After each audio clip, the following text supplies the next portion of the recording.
I'd like to state for the record that I don't believe in ghosts. I didn't then, and even after everything that happened at Harrigan Gorge, I'm still not sure what I believe. What I can tell you is what I saw, what I heard, and what the rules were designed to prevent. Whether you call it supernatural or simply unexplained, the distinction didn't matter much when I was standing alone in that yard at 3 in the morning, watching something that shouldn't exist try to finish a journey it started before I was born. My name is Ethan Cole.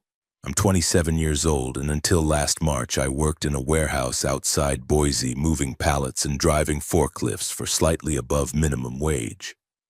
When the company downsized, I found myself scrolling through job listings with increasing desperation, my savings account dwindling with each passing week. That's when I saw the posting. Night locomotive technician, Harrigan Gorge Maintenance Depot, Central Idaho. Competitive pay, minimal supervision. Experience preferred but not required. The pay was almost double what I'd been making. The isolation didn't concern me. I'd grown up in rural Montana, and the idea of quiet nights working around trains actually appealed to me. There's something honest about machinery, something predictable. Or so I thought. The drive to Harrigan Gorge took 3 hours from Boise, the last 40 minutes on increasingly narrow roads that wound through dense pine forest and along the edge of a river canyon so deep I couldn't see the bottom. The depot itself sat in a wide bowl carved between mountains, a long scar of steel and gravel that stretched for nearly a mile. Multiple parallel tracks gleamed in the afternoon sun, lined with parked locomotives and endless strings of freight cars, hoppers, tankers, boxcars, flatbeds, all sitting silent and massive, their shadows long across the ballast. At the far end of the yard, the main line disappeared into a tunnel mouth bored straight into the mountain, a perfect black circle framed by concrete.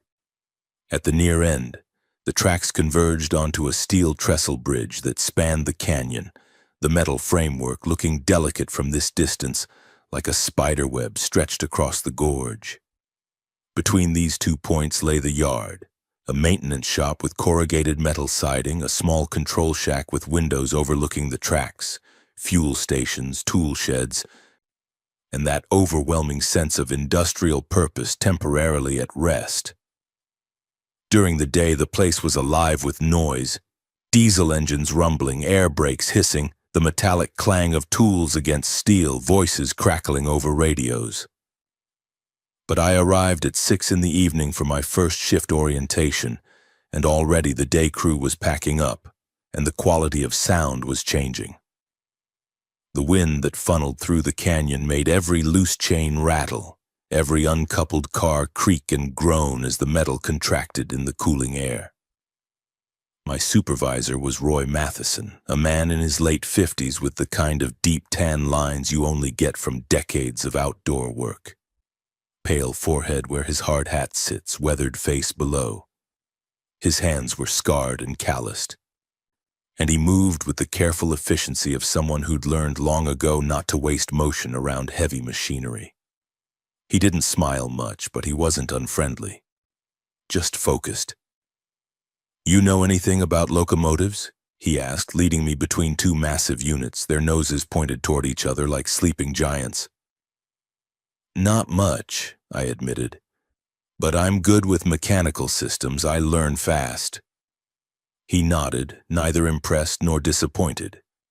For the next 4 hours, he walked me through the basics, checking brake lines for leaks, inspecting wheel assemblies for cracks, climbing up into cold locomotive cabs to test batteries and log unit numbers, verifying fuel levels and documenting everything on clipboards that would be reviewed by the day shift supervisor.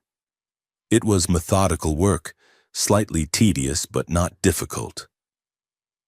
The kind of job where attention to detail mattered more than speed. The other members of the night crew were friendly enough. A couple of mechanics, a track inspector, a brakeman named Ty who seemed perpetually amused by some private joke. They all left by 11:30, trucks and cars crunching down the gravel access road until their tail lights disappeared into the trees. By midnight, the yard was empty except for me. Well, almost empty. Before Roy left, he brought me back to the control shack, a cramped room that smelled like burnt coffee and diesel fumes, with windows overlooking the main tracks and a computer console that monitored the automated systems. He handed me a weathered clipboard with a laminated sheet clipped to it, the edges worn soft from handling. "Night shift safety rules," he said. "Read them before you start your rounds. Company policy." I glanced at the sheet, expecting the usual. Wear your hard hat, use proper lockout procedures, report all injuries, don't operate equipment while impaired. Those were all there, printed in standard corporate font. But scattered between them in the same font and formatting were other rules that made my eyebrows rise. Rule 3. Do not walk between coupled cars after 1:37 a.m., even if all units are shut down and brakes are set. Rule 5. If you observe a locomotive headlight in the canyon but hear no engine noise, do not stand near the tracks. Rule 7. When crossing the yard, ignore any whistle that blows 3 short blasts after 2:00 a.m. We do not schedule movements during night maintenance hours. Rule 9. If you notice an extra car at the end of a parked train that was not present during your previous inspection, do not attempt to identify its reporting number. Do not approach it. Note the discrepancy in the log without investigation. I looked up at Roy, waiting for the punchline. "You guys really lean into the train ghost thing, huh?" His expression didn't change. No smile, no acknowledgement of the absurdity. He just held my gaze with those tired, serious eyes. "We've lost people to carelessness," he said quietly, "and to other things. Follow the rules and log everything. Don't improvise, don't test them, don't assume you know better." "Lost people to other things?" I kept my tone light, still assuming this was some elaborate hazing ritual for new hires. Roy picked up his jacket from the back of the chair. "Your shift ends at 6 a.m. If you need anything, the emergency line is on the desk. Don't call unless it's genuinely urgent." He paused at the door, his hand on the frame. "And Ethan? The rules aren't a joke. I can't make that any clearer." Then he was gone, his truck engine starting up outside, taillights joining the others down that dark access road. I stood alone in the control shack, the hum of computers and the distant groan of cooling metal my only company. Through the window, the yard stretched out under sodium lights that flickered and buzzed, casting everything in sickly orange. The rows of parked freight cars looked different now.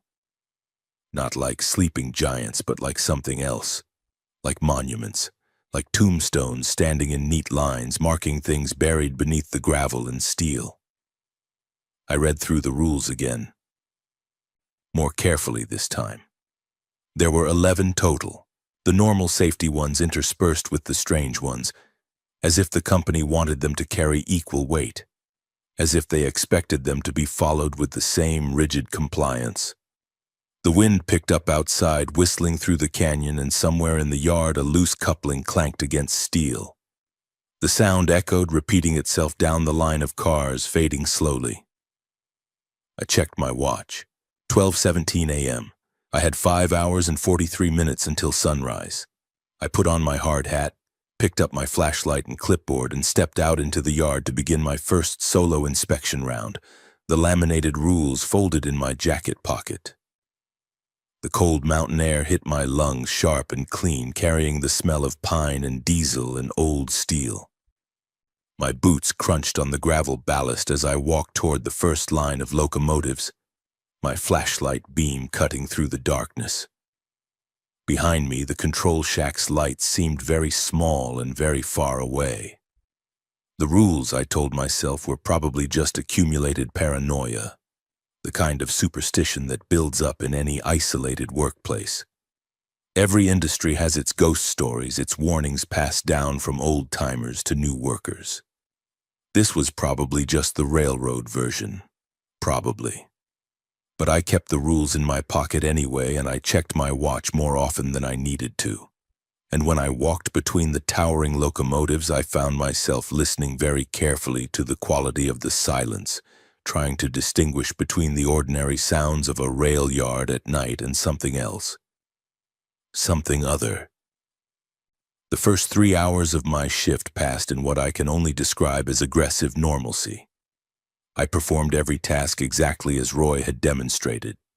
Checking fluid levels, testing battery voltages, climbing into cold locomotive cabs to verify that systems were properly shut down. Walking the length of each parked train to inspect wheel assemblies and brake lines. I logged every observation on my clipboard with the kind of meticulous detail that would make any supervisor proud. The work itself was calming in a way. There's a meditative quality to repetitive tasks, to the beam of a flashlight revealing familiar shapes, to the scratch of a pen marking checkboxes. The locomotives groaned and ticked as their metal cooled, the sounds echoing through the yard. But these were explicable sounds, mechanical sounds, the kind that made sense. I checked my watch. 1:08 a.m. The temperature had dropped significantly. My breath came out in visible clouds, and frost was beginning to form on the metal surfaces, making everything glitter under my flashlight beam like the yard had been dusted with glass. I'd completed my inspection of the primary maintenance tracks and was walking back toward the control shack to log my findings when I heard it. A train horn, distant but clear, echoes through the canyon. 3 short blasts. I stopped walking, my boots crunching to silence on the gravel. The sound had come from somewhere beyond the yard, deeper in the canyon, maybe near the tunnel entrance. It wasn't particularly unusual. Freight trains used their horns for all kinds of signals, and sound carried strangely in the mountains. But something about it made me reach into my pocket and unfold the laminated rules, angling my flashlight to read them. Rule 7. When crossing the yard, ignore any whistle that blows 3 short blasts after 2:00 a.m. We do not schedule movements during night maintenance hours. I checked my watch again. 1:14 a.m. Not after 2 o'clock. The rule didn't apply yet, and besides, this was 1:14. Trains could be running through the area even if they weren't scheduled to stop at Harrigan Gorge. The main line continued through the tunnel and across the bridge, connecting to the wider freight network. Through traffic wouldn't necessarily appear on my console. The horn sounded again, still those same 3 short blasts, and now that I was standing still and listening carefully, I realized something strange. The sound was clearer this time, closer, but I couldn't hear the underlying rumble of a diesel engine. Trains, especially heavy freight trains, are impossibly loud when they're moving. You hear them coming from miles away, a deep vibration that you feel in your chest before you consciously register the sound. The ground trembles. The rails sing with tension. But the rails beneath my boots were silent and still. I walked toward the main line, the one that led to the tunnel, my curiosity overriding the faint unease that had started to build in my stomach. My flashlight swept across the tracks, catching the gleam of steel rails that stretched into darkness. I stood at the edge of the main line and looked toward the tunnel entrance, perhaps a 1/4 mile away, just visible as a deeper shadow against the mountain. No headlight, no approaching train, no sound except the wind. The horn blew again, 3 short blasts, and this time it was unmistakably closer, maybe only a few hundred yards away, the sound bouncing off the canyon walls. I felt my pulse quicken. This didn't make sense. If a train were that close, I should see its headlight. I should feel the vibration through the rails. I should hear the massive diesel engine pulling hundreds of tons of freight. I knelt and placed my palm flat against one of the rails. The metal so cold it burned my skin. In movies, you can hear trains coming through the rails long before you see them, the vibration traveling through the steel.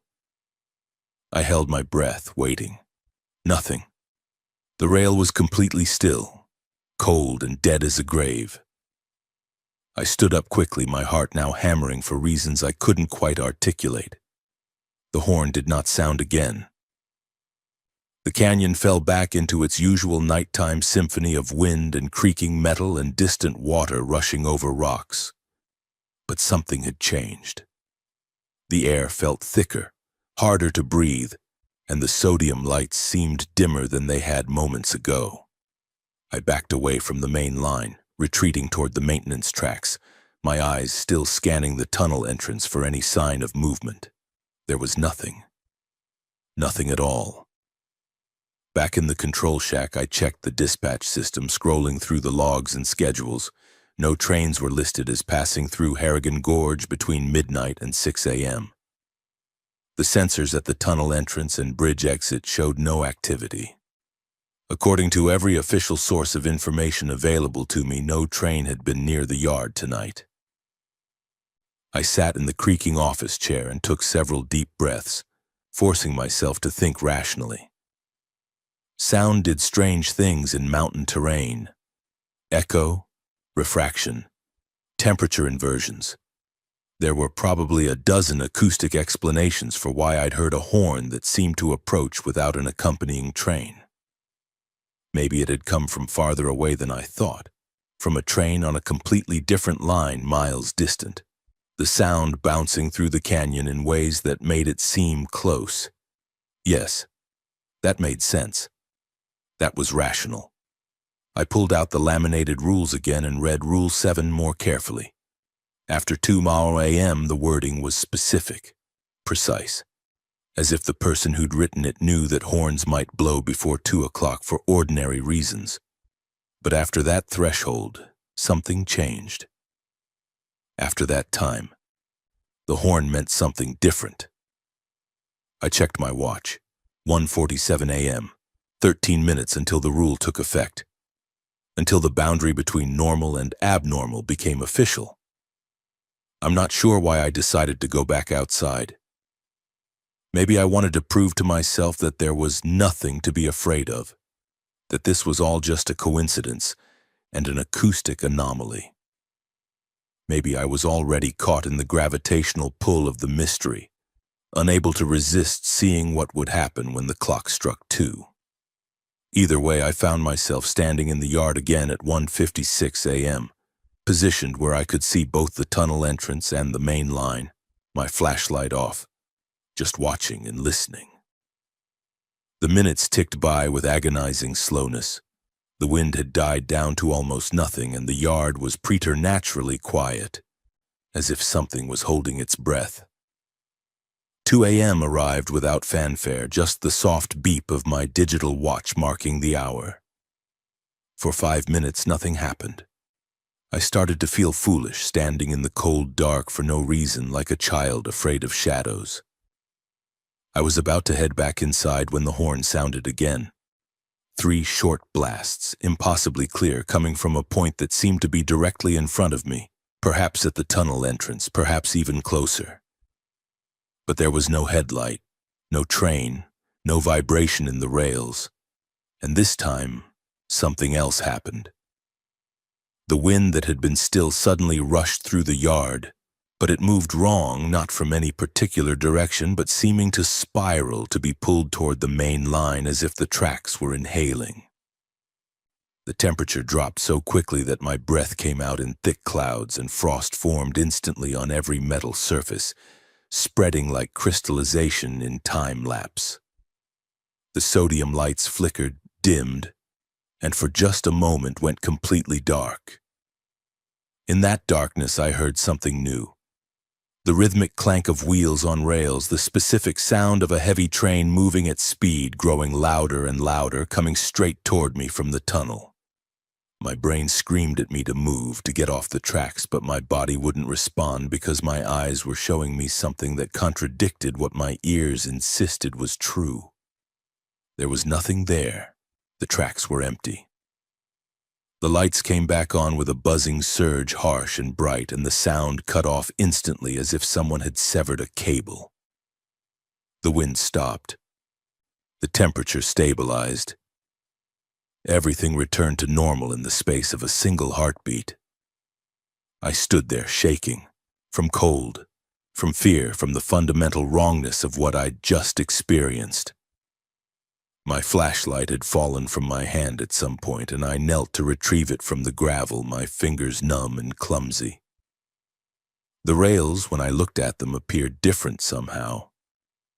Not in any way I could specifically identify, but they seemed to gleam with a quality that wasn't quite right, as if they were reflecting light from a source I couldn't see. I returned to the control shack at 2:17 a.m., and I did not go back outside until the sky began to lighten at dawn. I sat at the console, logging my earlier inspections, my hands still trembling slightly as I wrote. The rules were spread on the desk in front of me, and I read Rule 7 again and again, as if repetition would reveal some hidden explanation. Ignore any whistle that blows 3 short blasts after 2:00 a.m. Not investigate, not report, ignore, as if the appropriate response to an impossibility was simply to pretend it hadn't happened, to let it pass by unacknowledged like a ghost that only has power if you admit you can see it. I wanted to believe there was a rational explanation. I needed to believe it. But the rules were not written by people who believed in rational explanations. They were written by people who had learned, probably the hard way, that some things couldn't be explained away, only survived. When Roy arrived at 5:50 a.m., just as dawn was breaking over the mountains, he found me in the control shack. My shift report completed, but my face probably telling a different story. "First night okay?" he asked, pouring himself coffee from the ancient pot. I wanted to tell him about the horn, about the sound of a train that wasn't there, about the lights going out and the wrongness of it all. But something stopped me. Maybe it was the casual way he'd asked, as if he already knew the answer. Maybe it was the fact that the rules existed at all, which meant I hadn't been the first person to experience these things. Maybe I just wasn't ready to admit out loud what I'd witnessed.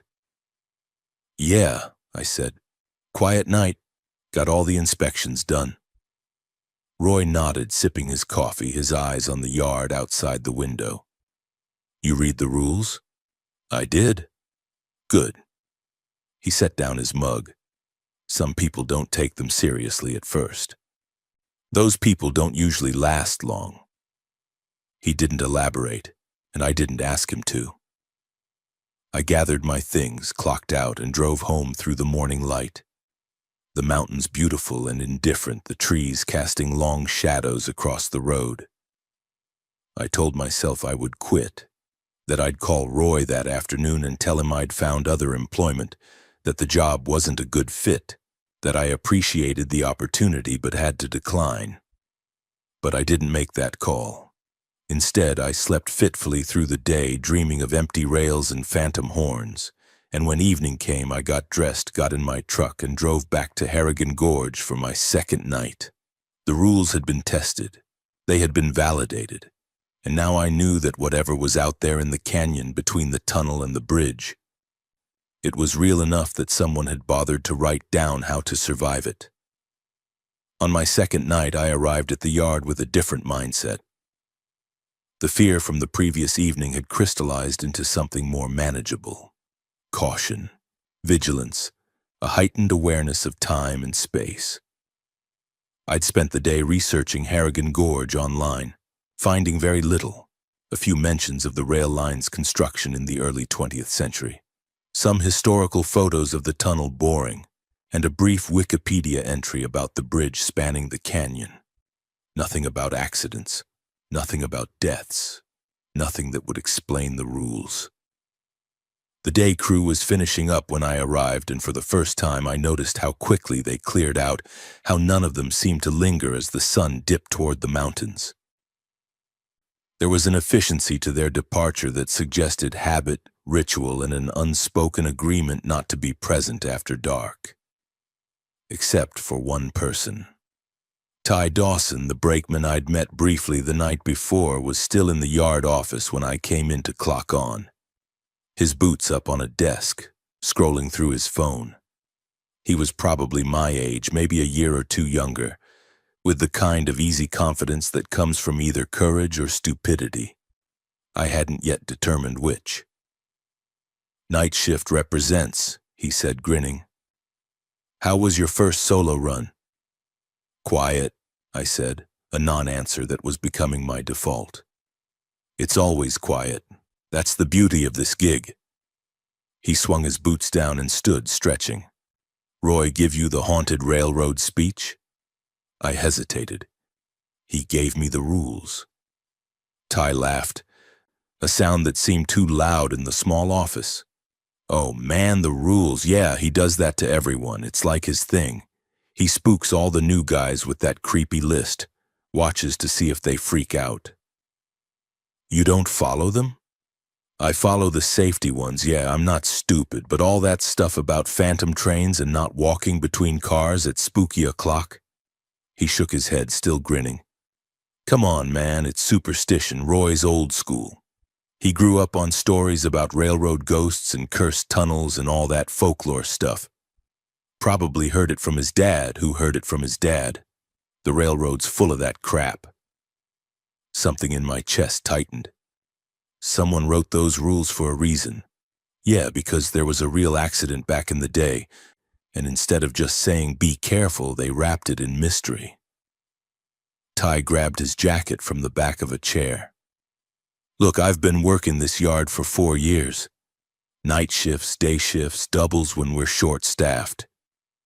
You know what the scariest thing I've ever seen is? A rusted ladder that broke when I was climbing it. That's it. No ghosts, no phantom trains. Just old equipment and darkness and your brain playing tricks on you." He said it with such certainty, such casual dismissal, that I almost believed him. Almost. "What about Rule 3? I asked. "The one about not walking between coupled cars after 1:37. Ty rolled his eyes. "That's my favorite one, so specific, right? You know why? Back in the 80s, the old night crew used to take smoke breaks at 1:37 on the dot, like it was their tradition or whatever. They didn't want the new guys doing inspections during their break time.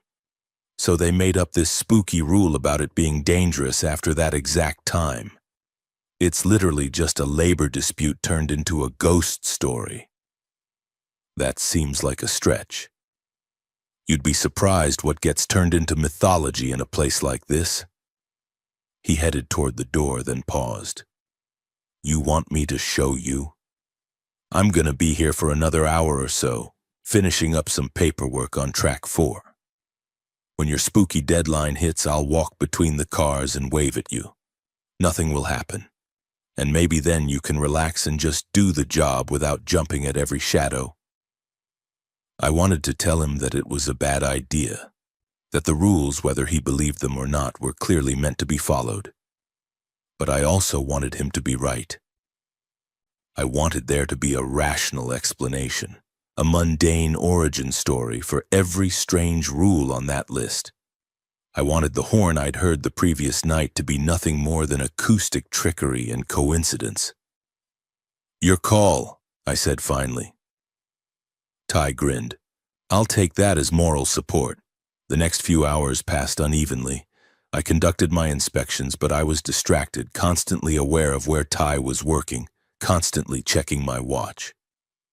He was in the yard office until about 11:30, then took his clipboard and radio and headed down toward track 4, where a long string of empty hopper cars sat waiting for tomorrow's loading. Track 4 was one of the farther tracks from the control shack, running parallel to the main line but separated by 2 other siding tracks. The hoppers, open-topped freight cars designed for carrying coal or grain, stretched for what looked like a quarter mile, their coupling creating a seemingly endless line of identical rust-red metal. At 1:15 a.m., I was finishing an inspection on track 2 when my radio crackled. "Yo, Ethan, you copy?" Ty's voice relaxed and slightly amused. I keyed the mic. "Copy." I'm at the hoppers, got a sensor alert for an unsecured brake line on one of these cars, maybe 15 units down.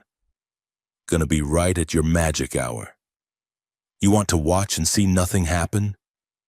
My stomach tightened. Ty, maybe just wait until after the arbitrary time limit invented by paranoid old-timers? Nah, I'm good. Besides, if something does happen, you'll be close enough to rescue me from the ghost train. The radio clicked off before I could respond. I abandoned my inspection and walked quickly toward track 4, my flashlight cutting through the darkness. I could see Ty's light bobbing in the distance, moving along the line of hopper cars. By the time I reached his position, he was standing next to the massive wheels of one car, checking something on his clipboard. 5 minutes to curse a clock, he called out when he saw me approaching. He checked his phone screen. 1:32. Man, the anticipation is killing me. This isn't funny. It kind of is, though. But his smile was strained now, and I wondered if beneath the bravado some part of him was less certain than he pretended to be. The hopper cars loomed above us, their open tops like massive mouths waiting to swallow something. In the darkness, with only our flashlights for illumination, the string of cars seemed to go on forever. Each one identical to the last, creating a disorienting sense of repetition. The coupling between cars looked like interlocked hands, steel knuckles clasped together in an embrace that would require hydraulic force to separate. There, Ty said, pointing to a brake line on one of the hoppers. Looks fine to me, sensors probably just glitchy. I checked my watch, 1:35 a.m. Ty, let's just finish this from the outside. We can inspect the other side from between the cars. That's literally how you inspect brake lines, Ethan. You have to see both sides of the assembly. He moved toward the gap between two hoppers, the space barely wider than his shoulders. Watch this. I'm going to step between the cars at precisely 1:37 and not get grabbed by spooky hands or whatever. Don't. But he was already checking his phone, watching the seconds tick by with theatrical attention. 30 seconds. 20. 10. He looked at me, his expression caught between amusement and something else, something that might have been doubt. You genuinely believe this stuff, don't you? I believe the rules were written for a reason. Yeah, well, I believe in evidence. His phone blinked. 1:37, and here we go. He stepped between the hoppers, slipping sideways into the narrow gap, and disappeared from my line of sight. For a moment, nothing happened.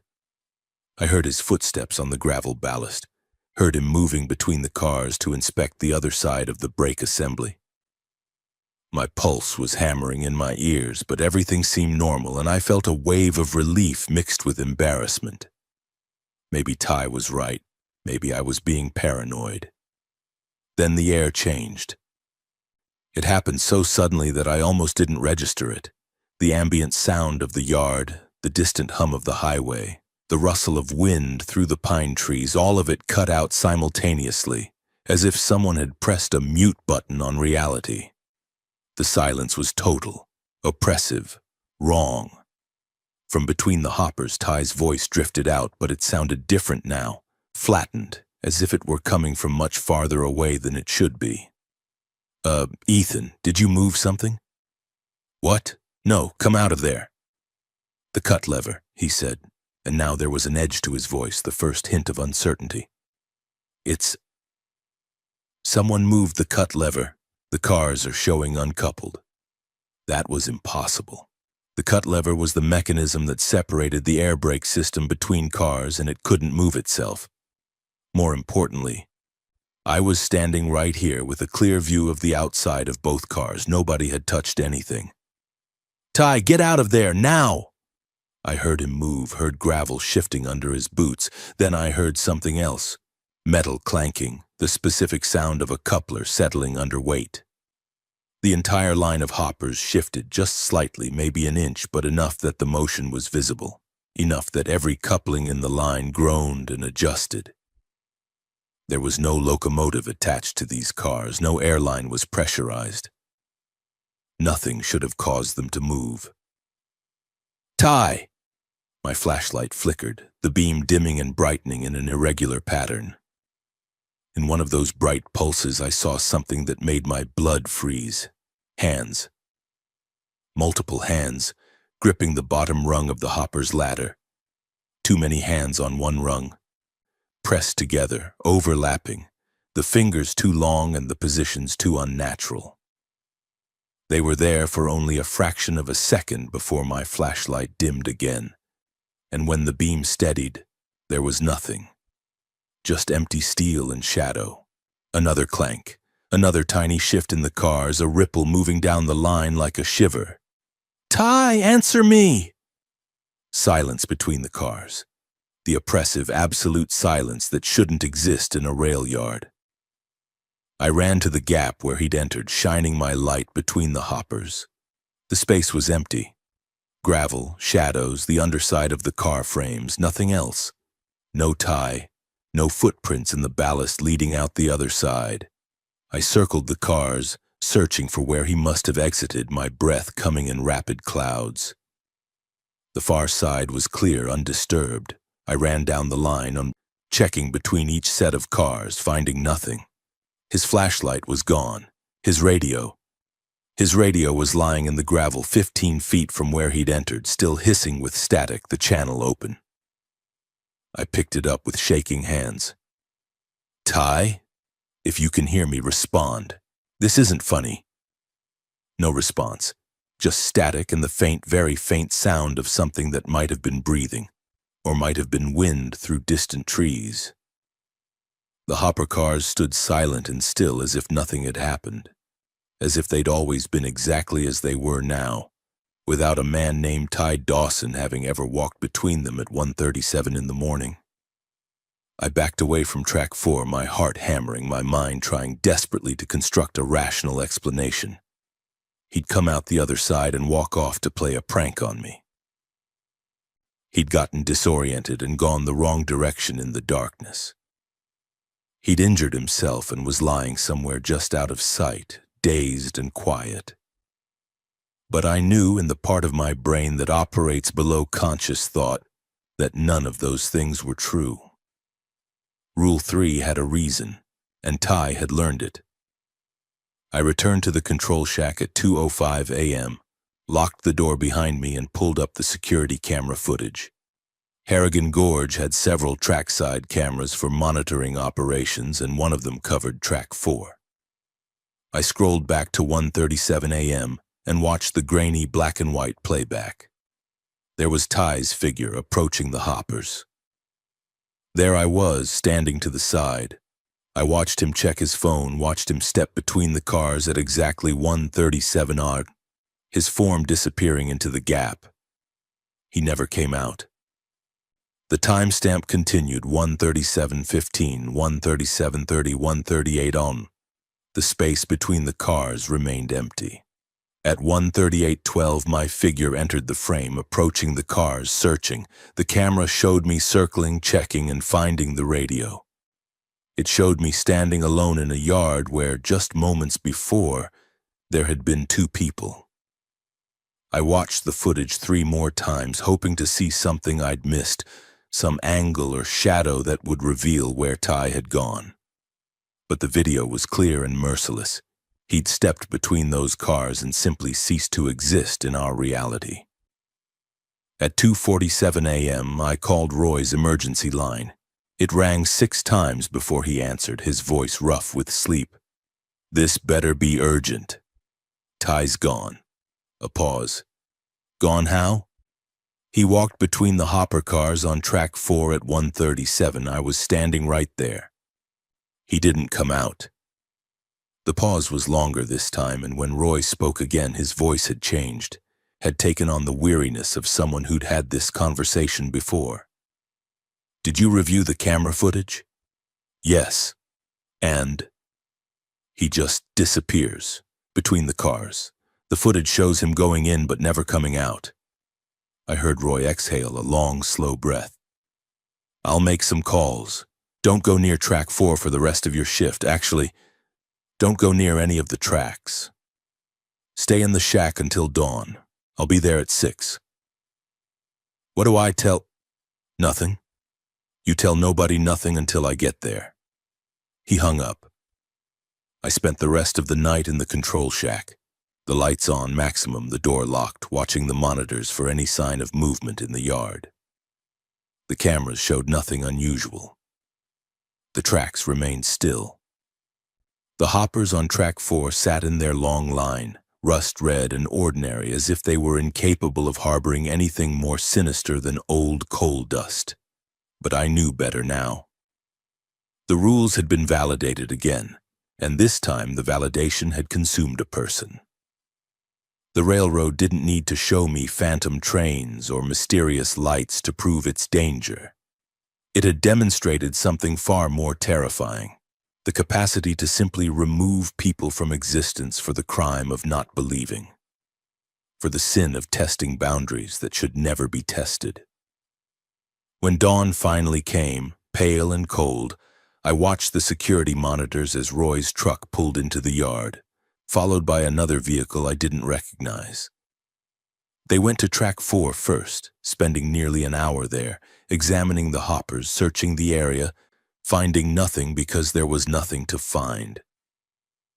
Ty Dawson had stepped between coupled cars at 1:37 a.m., and the railroad had kept him. The rules I now understood with absolute certainty were not suggestions. They were not folklore or superstition or elaborate hazing rituals. They were survival protocols written in blood and validated by absence. And I had just watched one of them claim its proof. The official investigation into Ty Dawson's disappearance lasted 3 days.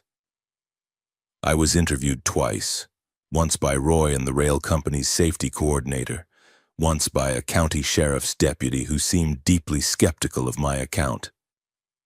I told them the truth, or at least the portion of truth that wouldn't make me sound insane. Ty had gone to inspect a brake line.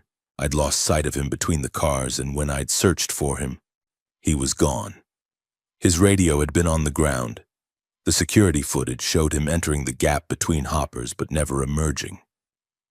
What I didn't mention was the silence, the hands I'd glimpsed, the way the cars had shifted with no source of motion, or the fact that Ty had violated Rule 3 at exactly the specified time.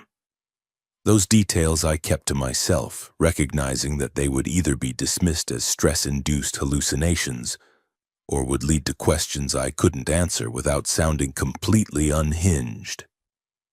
The rail company's conclusion was predictably bureaucratic. Ty had likely injured himself and become disoriented, wandering off into the canyon in confusion where he'd succumbed to the cold or fallen into the river. Search teams were dispatched to comb the area around the yard looking for any sign of him. They found nothing. Of course, no footprints leading away from track 4, no disturbed brush, no clothing or blood or any evidence that a human being had passed through that wilderness. After 72 hours, the active search was suspended. Ty's family was notified that their son was missing and presumed dead, though no body had been recovered. The rail yard was briefly shut down, then reopened with a new safety protocol requiring all night shift workers to maintain radio contact every 30 minutes. I was cleared to return to work on my 5th night. They asked if I felt comfortable continuing on the night shift, and I said yes, because saying no would have required explaining my real reasons. And those reasons couldn't be spoken aloud without admitting that I believed the railroad itself had taken Ty, that the rules on the laminated sheet were not metaphorical but literal, and that I was now working in a place where reality operated according to different, darker principles. Roy said very little to me during those days. When I did see him, usually during shift changes, his expression carried a weight that went beyond concern for a missing worker.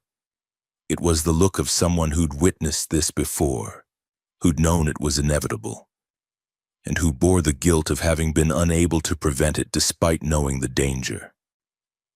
On my first night back, he met me in the control shack before the rest of the crew left. We were alone, the low sun casting long shadows through the windows. "You're staying on?" he asked. "For now." He nodded slowly. "I can't tell you what to do, Ethan. I can only tell you that this yard has rules for reasons that go beyond company policy. You've seen that now.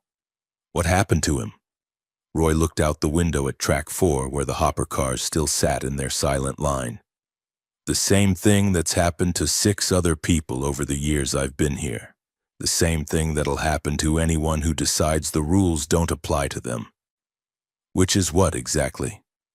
"The line takes them."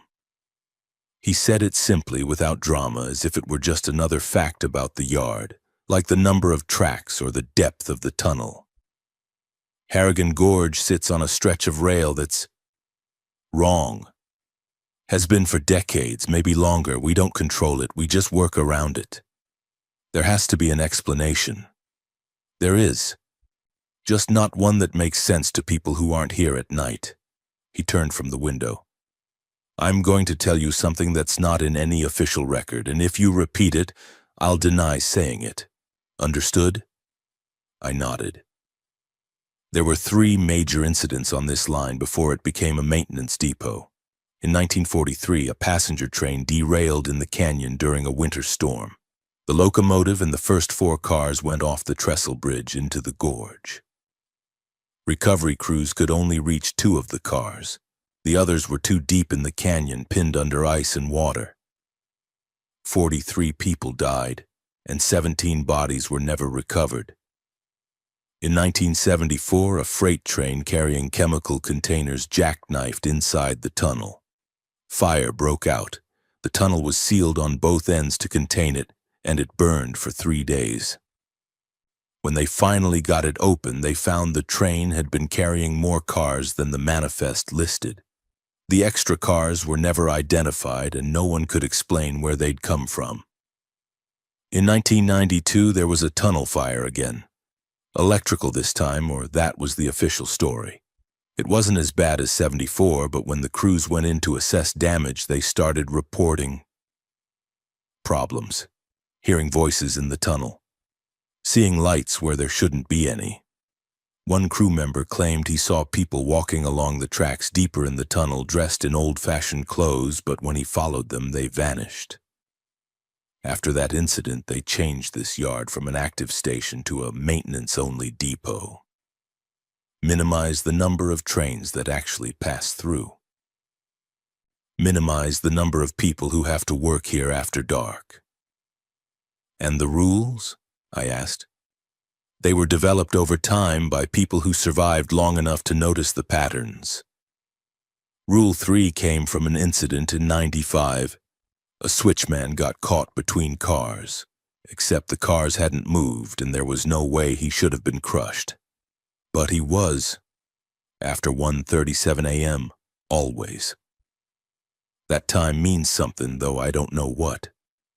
Rule 7 came from a dispatcher who kept logging train movements through the canyon that weren't scheduled and never arrived at the next station.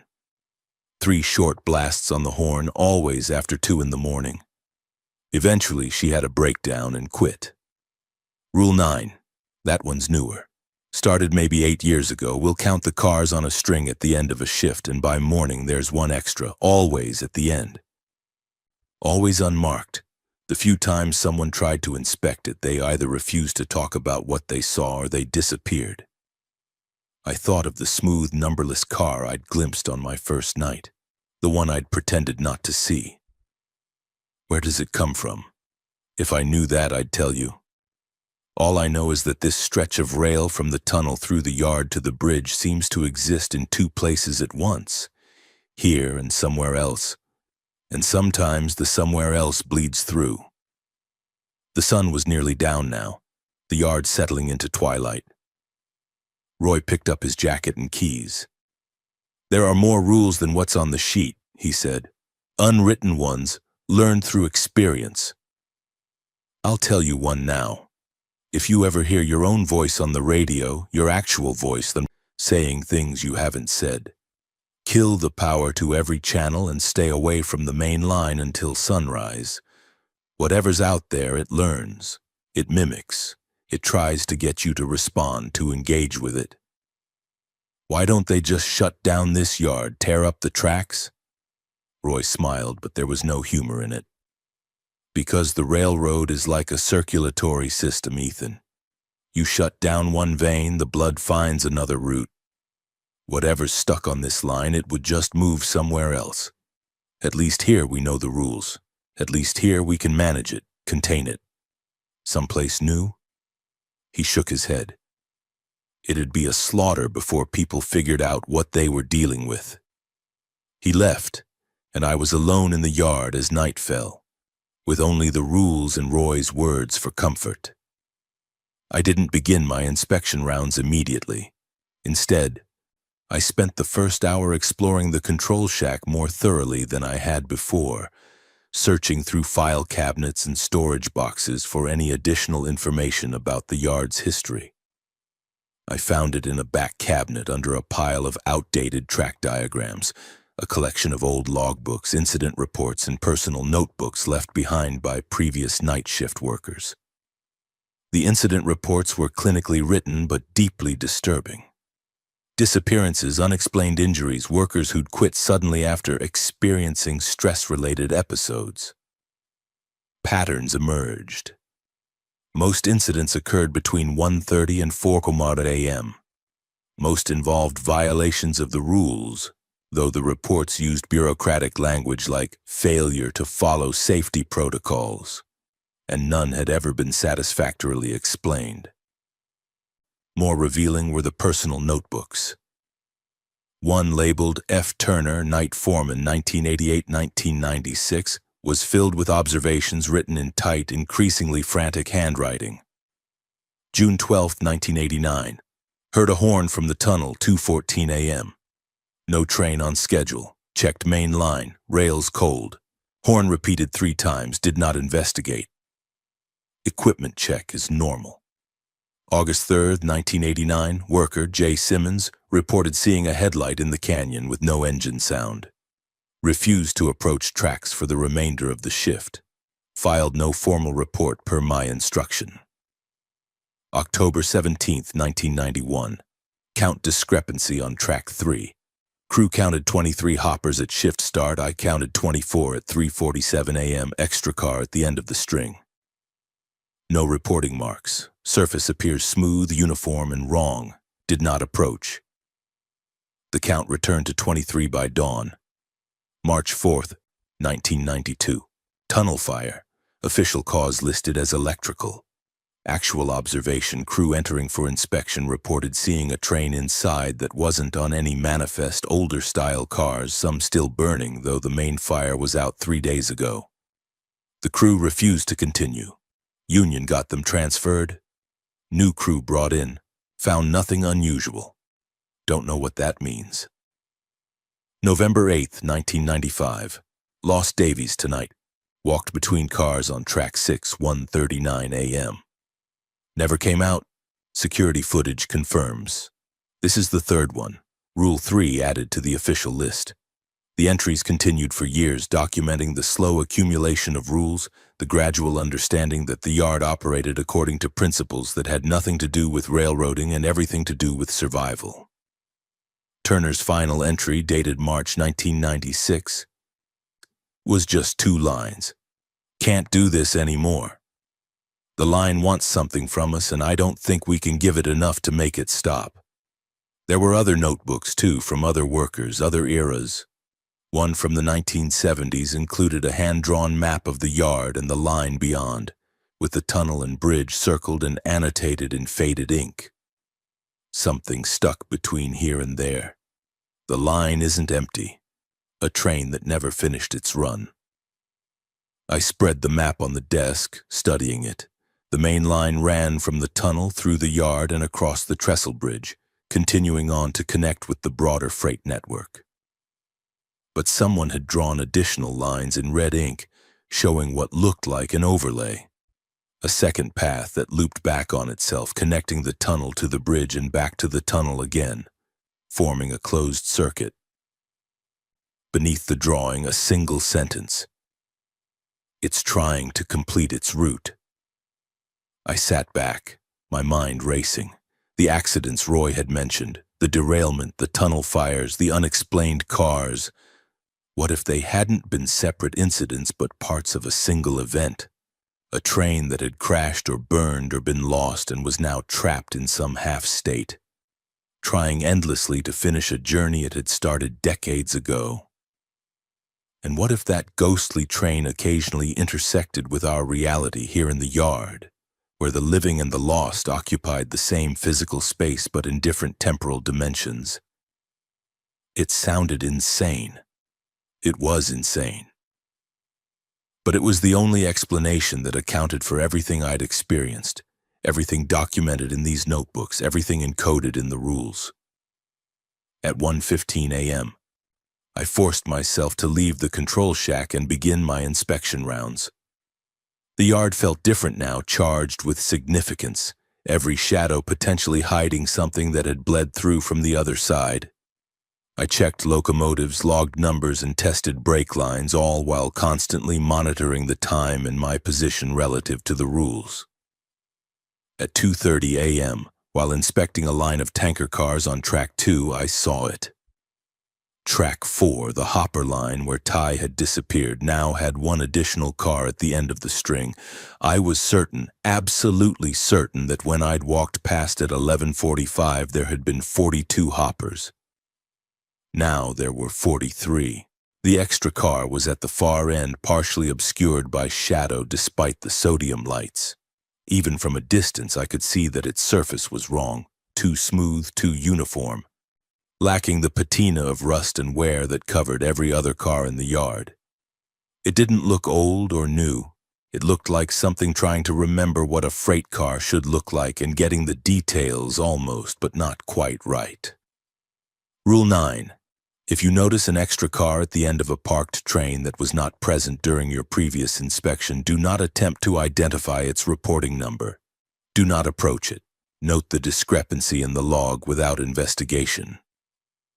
I backed away slowly, keeping my eyes on the car, half expecting it to move or transform or do something overtly threatening. It did none of those things. It simply sat there, coupled to the legitimate cars, a passenger from another reality taking up space in ours. Back in the control shack, I logged the discrepancy in my shift report, using the bland language of bureaucracy. Track 4 hopper count discrepancy noted. An additional unit was observed at 02:35 hours. No action taken per Rule 9. I wondered how many of these reports existed in filing cabinets somewhere. How many night workers over the decades had noted these same impossible observations in the same careful neutral language, creating an archive of the supernatural buried in mundane paperwork. The rest of the night passed without further incident unless you counted the constant low-level dread that had become my baseline emotional state. At dawn, I checked Track 4 again from a safe distance. 42 hoppers, just as there should be. The extra car had vanished, returned to wherever it came from, its brief intrusion into our world complete. When Roy arrived, I showed him my log entry. He read it without expression, then nodded. "It's happening more often," he said quietly. "When I started here, the extra car showed up maybe once a month. Now it's twice a week, like it's getting stronger or more desperate." Desperate for what? Roy looked at me, and in his eyes I saw something that terrified me more than the phantom cars or phantom horns or any of the rest of it. Uncertainty. "I don't know," he admitted. "And that's what scares me most." I didn't sleep well after that shift. My small rental house in the mountain town, 20 miles from Harrigan Gorge, felt too quiet, too empty, and every creak of settling wood or rattle of wind against windows jerked me awake, my heart pounding, expecting to hear 3 short blasts of a train horn echoing through impossible distances. When I finally gave up on sleep around noon, I made coffee and sat at my kitchen table with my laptop, searching for anything I could find about the rail line, the tunnel, the bridge, and the history of accidents and disappearances. The internet offered surprisingly little. The 1943 derailment was mentioned in a few historical railroad accident databases with bare facts. 43 dead, several cars unrecovered. Investigation concluded it was a combination of weather and track conditions. The 1974 tunnel incident appeared in some news archives described as a freight derailment with subsequent fire, with no mention of extra cars or unexplained phenomena. The 1992 event didn't appear at all in any searchable records, as if it had been deliberately scrubbed or classified under some other designation. I found one interesting detail.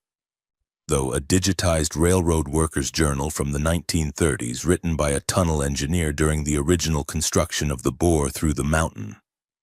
One entry dated September 1934 caught my attention. The men are superstitious about the tunnel. They say the mountain doesn't want to be pierced, that there are places inside where compasses spin and lights fail for no reason. 2 workers have quit, claiming they heard voices speaking from deep inside unfinished sections.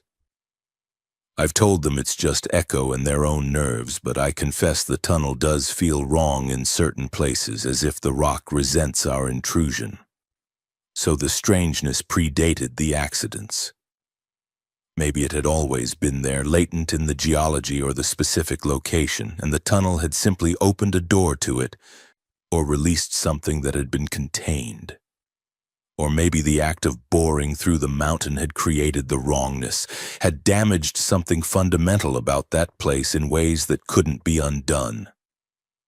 I drove back to the yard that evening with a sense of inevitability. I could quit, should quit, but I knew I wouldn't. Partly because I needed the money and jobs were scarce, but mostly because I needed to understand.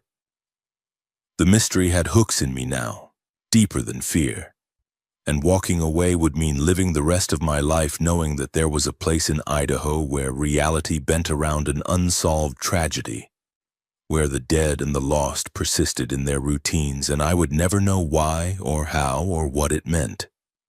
When I arrived, Roy was waiting for me in the yard office, which was unusual. Normally, he'd be coordinating the tail end of the day shift, making sure everything was secured before the crew departed. Instead, he was sitting at the desk, his hands folded in front of him, his expression grave. "Close the door," he said. I did and sat down across from him. "I talked to corporate," Roy said, "about Ty, about the pattern of incidents, about whether it's time to seriously consider shutting down night operations at this yard." "What did they say?" "They said night maintenance is essential for keeping the through line operational. They said our safety record, statistically speaking, is within acceptable parameters.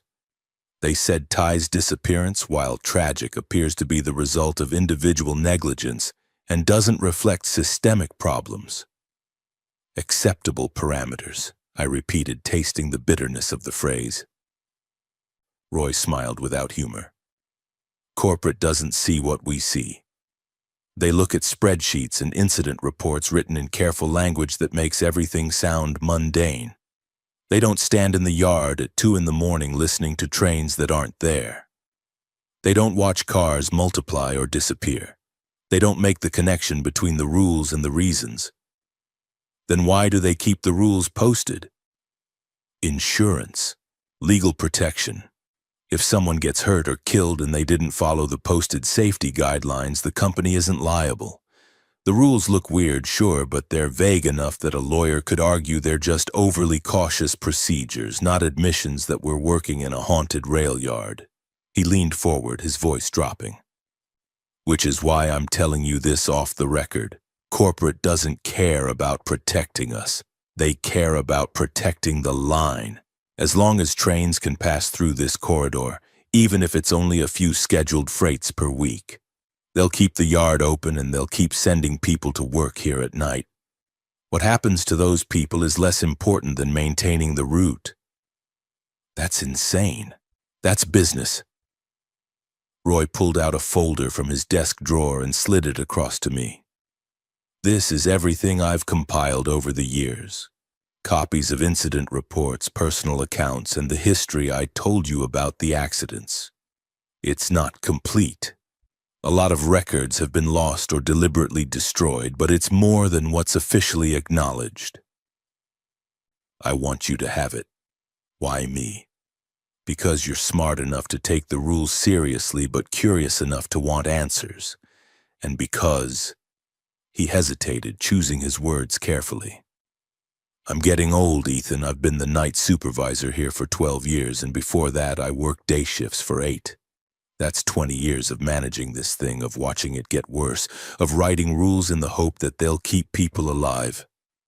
I'm tired. I'm thinking about retiring next year, and when I do, someone needs to understand what this yard really is. Someone needs to be able to warn the next person. The weight of what he was offering, or burdening me with, settled onto my shoulders. The rules aren't enough, are they?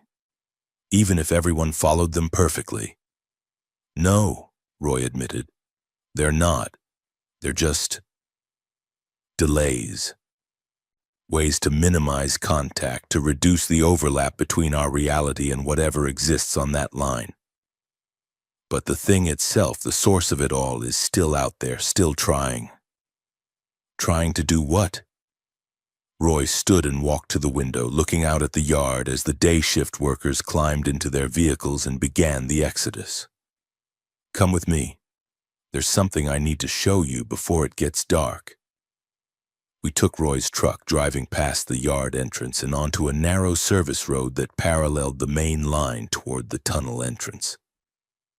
The road was barely maintained, more of a track than a proper route, winding through dense pine forest. After about 10 minutes, Roy pulled off onto an even smaller path and parked. We walk from here, he said. He led me through the trees, following what looked like an old footpath, until we emerged on a rocky outcrop overlooking the rail line. From this vantage point, I could see the tunnel entrance perhaps 200 yards away, a perfectly circular void in the mountainside, with the single track running straight into darkness. The late afternoon sun cast long shadows, and the tunnel mouth looked like an eye, dark and watching. The tunnel's almost 2 miles long, Roy said, standing beside me. Cuts straight through the mountain, comes out on the far side where the line continues east. Standard engineering for the era. Nothing unusual about the construction itself. But 3 months after it opened in 1937, workers started reporting problems. Lights are failing inside for no reason, equipment malfunctioning, sounds that didn't match any natural echo. The railroad company sent engineers to investigate. They found some minor structural issues, fixed them, and declared everything safe. The problems continued. Roy pulled a folded map from his jacket pocket and spread it on a flat rock. It was a topographical map of the area, with the rail line drawn in red ink, the tunnel a straight red line through the mountain. Here's what they didn't investigate, he said, pointing to the mountain itself. The geology. This mountain is mostly granite and schist, standard for the Idaho batholith. But right here, where the tunnel passes through, there's an inclusion. A formation of different rock, probably limestone, maybe 50 yards across. It shows up in the geological surveys, but nobody thought it was significant. Why does that matter? Limestone caves easily. It's porous, full of voids and chambers. And this particular inclusion has something else. He traced a line on the map, running roughly parallel to the tunnel but offset by about 30 yards. An old mining shaft, silver prospecting from the 1890s, abandoned after they hit water. The shaft intersects with natural caves in the limestone, and those caves... He paused. The surveys from the 1930s suggest they might intersect with the tunnel or come very close. I studied the map, beginning to understand. You think the tunnel breached something it shouldn't have? I think when they blasted through that section, they opened a connection to something that was already there. A void space, a cave system, something old and deep. And I think that space had... characteristics that we don't fully understand, properties that affect how reality works in its proximity. That sounds like science fiction. It sounds like the best explanation I've got, Roy said flatly. Caves are liminal spaces, Ethan, thresholds between the surface world and whatever's below.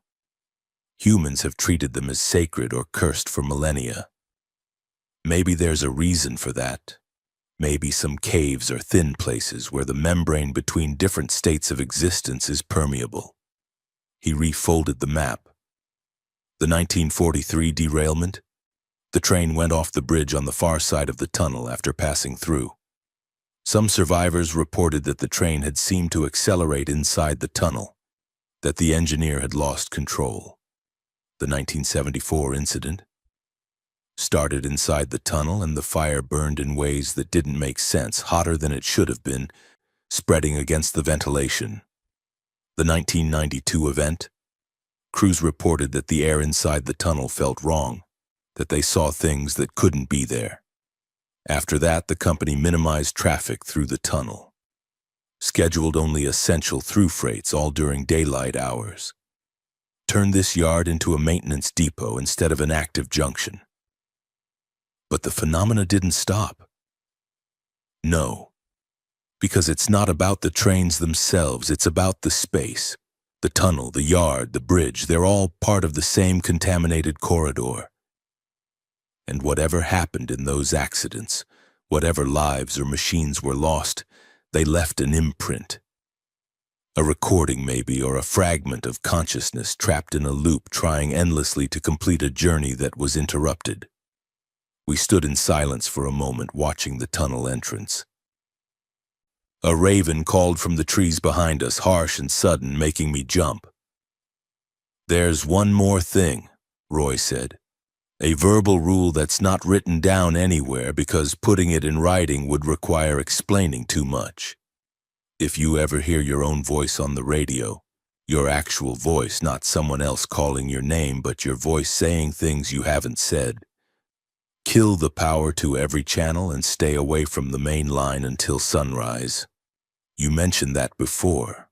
Why? What does it mean? It means the thing in the line has noticed you specifically. It's not just mimicking random sounds anymore. It's mimicking you, which means it's trying to establish a connection, to draw you in, to make you part of its pattern. Roy's voice was steady, but I could hear the fear beneath it. It's happened 3 times that I know of. Twice. The worker had the sense to follow the rule, shut down their radio, and survive the night. The 3rd time, he shook his head. We found his radio still transmitting, lying on the tracks near the bridge. He was gone. And for 2 hours after we recovered the radio, it kept broadcasting his voice, talking about how he could see the lights of the train coming, how it was beautiful, how he needed to flag it in, even though he was already gone. The sun was sinking toward the mountains now, the shadows lengthening, and the tunnel mouth seemed to grow darker, deeper, more like a throat than an eye. "Why are you telling me all this?" I asked. "Because you're going to see things out there, Ethan. Things that will make you doubt your sanity. Things that will tempt you to investigate, to approach, to engage. And I need you to understand that engaging with it is the worst thing you can do. The rules work because they create distance, boundaries. They keep us separate from it. The moment you cross those boundaries, the moment you answer the voice on the radio or approach the extra car or walk between the hoppers at the wrong time, you're permitting it to pull you in." He started walking back toward the truck, and I followed, my mind reeling with implications and questions. As we drove back to the yard, the sun finally set, and by the time we arrived, full darkness had fallen, and the sodium lights were flickering on, casting their sickly orange glow over the tracks. "One last thing," Roy said as I got out of the truck. "If the computer ever prompts you to line in a train, to set the switches and signals to receive a freight, check the consist information carefully. If the railroad company name has not existed in your lifetime, if the unit numbers don't match modern formats, don't line the route. Override the system, lock the switches manually if you have to, but do not create a path for that train to enter this yard. What happens if I do? I don't know. No one's been stupid enough to try it, but I think... He paused, staring out at the dark yard. I think that's what it wants. To finish the route. To pull into a station and discharge its passengers and freight, to complete the journey that was interrupted. And if it does that, if it succeeds in fully manifesting here, I don't know if it'll go away afterward or if it'll just keep coming over and over, using this yard as its terminal forever. He drove away, leaving me alone in the yard office with the folder of documentation, the rules, and a growing certainty that I was caught in something much larger and older than I'd imagined. The night stretched ahead of me, full of hours that had to be survived, full of rules that had to be followed, and somewhere beyond the sodium lights and the neat rows of silent freight cars, something waited in the darkness, patient and hungry and endlessly trying to come home. The next few nights established a new rhythm, a routine built around hypervigilance and controlled paranoia. I learned the timing of the phenomena. The phantom horn usually sounded between 2 and 3 a.m. The extra car appeared most frequently around 2:30, and the period between 1:30 and 2 a.m. seemed to be when the boundary between realities was thinnest, when the yard felt most charged with wrongness. I planned my inspection rounds to minimize exposure during those hours, staying close to the control shack, working on paperwork or equipment maintenance that didn't require me to venture deep into the rows of parked trains. I followed every rule with religious precision. I never walked between coupled cars after 1:37, even when it would have been the most efficient path. I ignored the horn when it blew its 3 short blasts, keeping my eyes away from the canyon, focusing on my work. When I noticed the extra car at the end of track 4, which I did 3 times over the next week, I logged it without approaching, treating it like a weather phenomenon, noting its presence the way you'd note fog or rain. The rules became a kind of armor, a protective ritual. As long as I followed them, I could move through the yard with relative confidence, trusting that the phenomena would remain at a distance, observing but not touching. It was a cold comfort, but it was comfort nonetheless. Then on my 9th night, everything changed. The shift began normally. I arrived at 6, overlapped with Roy for the handoff, and conducted my preliminary inspections as the day crew departed. The weather was clear, the temperature dropping quickly as it always did once the sun set behind the mountains. By midnight, I'd completed my first full round of equipment checks and was in the control shack, updating logs and drinking coffee that had gone lukewarm in the cup. At 1:47 a.m., my radio crackled to life. "Ethan, you there, man?" I froze, the coffee cup halfway to my mouth. The voice was unmistakably Ty's, same intonation, same casual drawl, even the same slightly amused undertone that had characterized all his speech. For a moment, my brain tried to construct a rational explanation. Maybe he'd survived somehow, had been injured and wandering in the wilderness, had found his way back. Maybe the last week had been a misunderstanding, a series of coincidences that had made me believe he'd been taken when really he'd just been lost. Then reality reasserted itself. Ty had disappeared 9 days ago. Search teams had found no trace of him. And even if he had somehow survived, how would he have had a working radio? How would he sound completely healthy, uninjured, as if nothing had happened? "Ethan, come on, answer me." A pause, and now there was an edge of concern in the voice. "I know you're on shift. I can see the lights on in the shack." I set down the coffee cup carefully, my hand trembling slightly. This was wrong. This was a violation of something fundamental. But it sounded so much like him, so perfectly mimicked, that part of my brain insisted on believing it was real. "Look, I need help, man. I'm out by the tunnel. Signal's bad out here. Something's wrong with the main line. I think there's a train stuck inside the tunnel, but it's not showing on the system. Can you check your console?" I looked at the computer monitors. The tunnel sensors showed no activity, no obstruction, no temperature changes that would indicate a locomotive inside. The main line was clear. "Ethan, you're worrying me, dude. If there's a train stuck in there and we don't respond, this is going to be a massive problem. I need you to confirm what you're seeing on your end." The voice was patient, reasonable, and expressed exactly the right amount of concern. If I hadn't known, if I hadn't seen Ty disappear, if I hadn't read Roy's warning, I would have responded. I would have keyed the mic and said I was checking, and whatever was using Ty's voice would have established a connection, would have drawn me into conversation, and then, I didn't know what would happen then. But Rule 7 and Roy's verbal warning were clear. Do not engage with voices on the radio that aren't supposed to be there. I reached for the radio not to answer, but to check which channel the transmission was coming on. It was channel 3, the primary yard frequency, but when I looked at the radio itself, the display showed no incoming signal indicator, no transmission light. The radio was receiving sound, but according to its own electronics, no one was broadcasting. "All right, man, I'm going to walk the line into the tunnel, see if I can spot the problem from inside.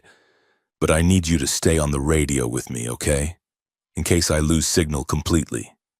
Just key up every few minutes so I know you're there." The voice paused, and in that pause I heard something that made my skin crawl.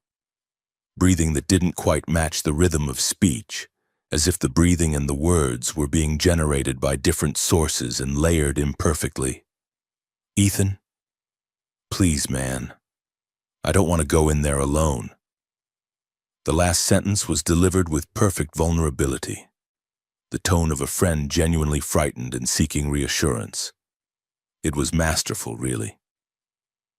If I'd had any remaining doubt about what I was dealing with, that sentence demolished it. The thing on the radio knew exactly which emotional buttons to press, exactly how to construct an appeal that would be almost impossible to refuse.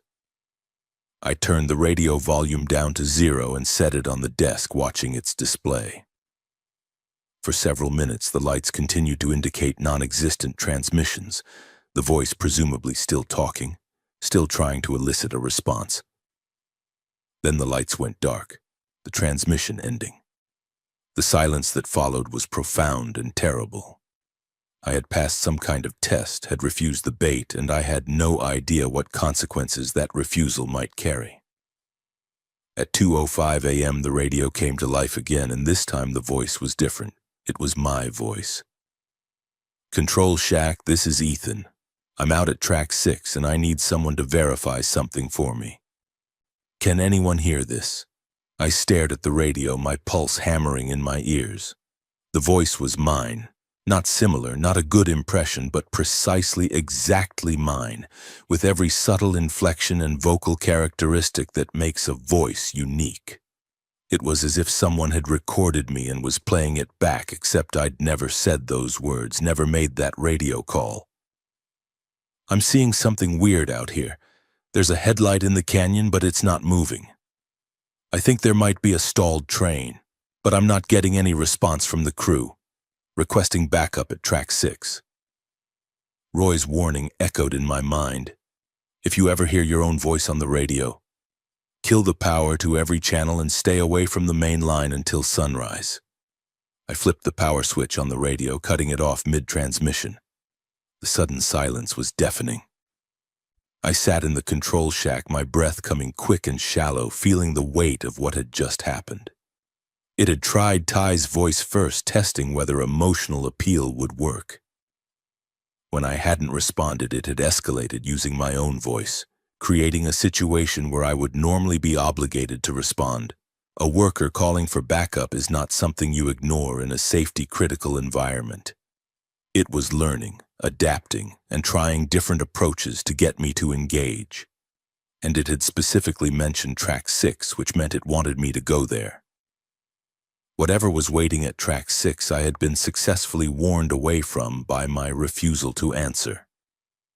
But then at 2:23 a.m., the situation became more complicated. The control shack's landline phone rang, startling me badly enough that I nearly knocked over my cold coffee. The phone was an old desk model connected to the railroad's internal network used for shift communications and emergency calls. I stared at it for 3 rings, my hand hovering over the receiver, uncertain. It could be Roy, calling to check on me. It could be the dispatcher from the regional office confirming some administrative detail. It could be a legitimate call. On the 4th ring, I picked up. "Harrigan Gorge Maintenance, this is Ethan." Static hissed on the line, and under it I could hear something that might have been breathing or wind or the distant sound of machinery. Then a voice, faint and distorted. "Ethan, it's Ty. I'm in the tunnel. Signal dropped. Gotta walk the train out. It's stalled.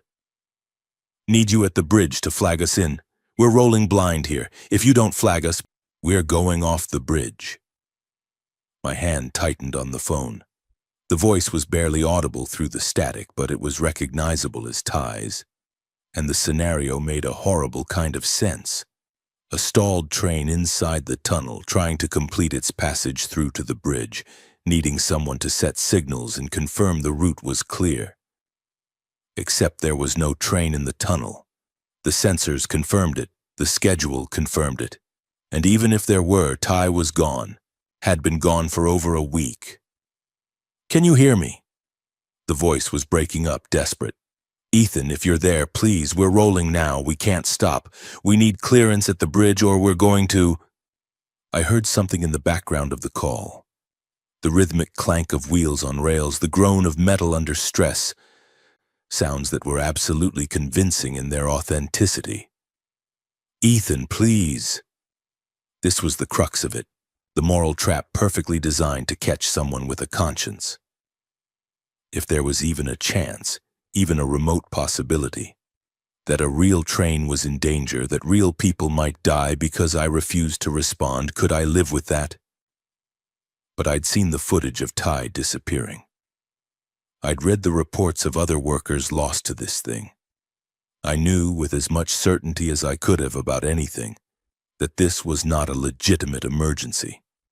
And yet, the doubt was there, planted expertly, growing like ice in my chest.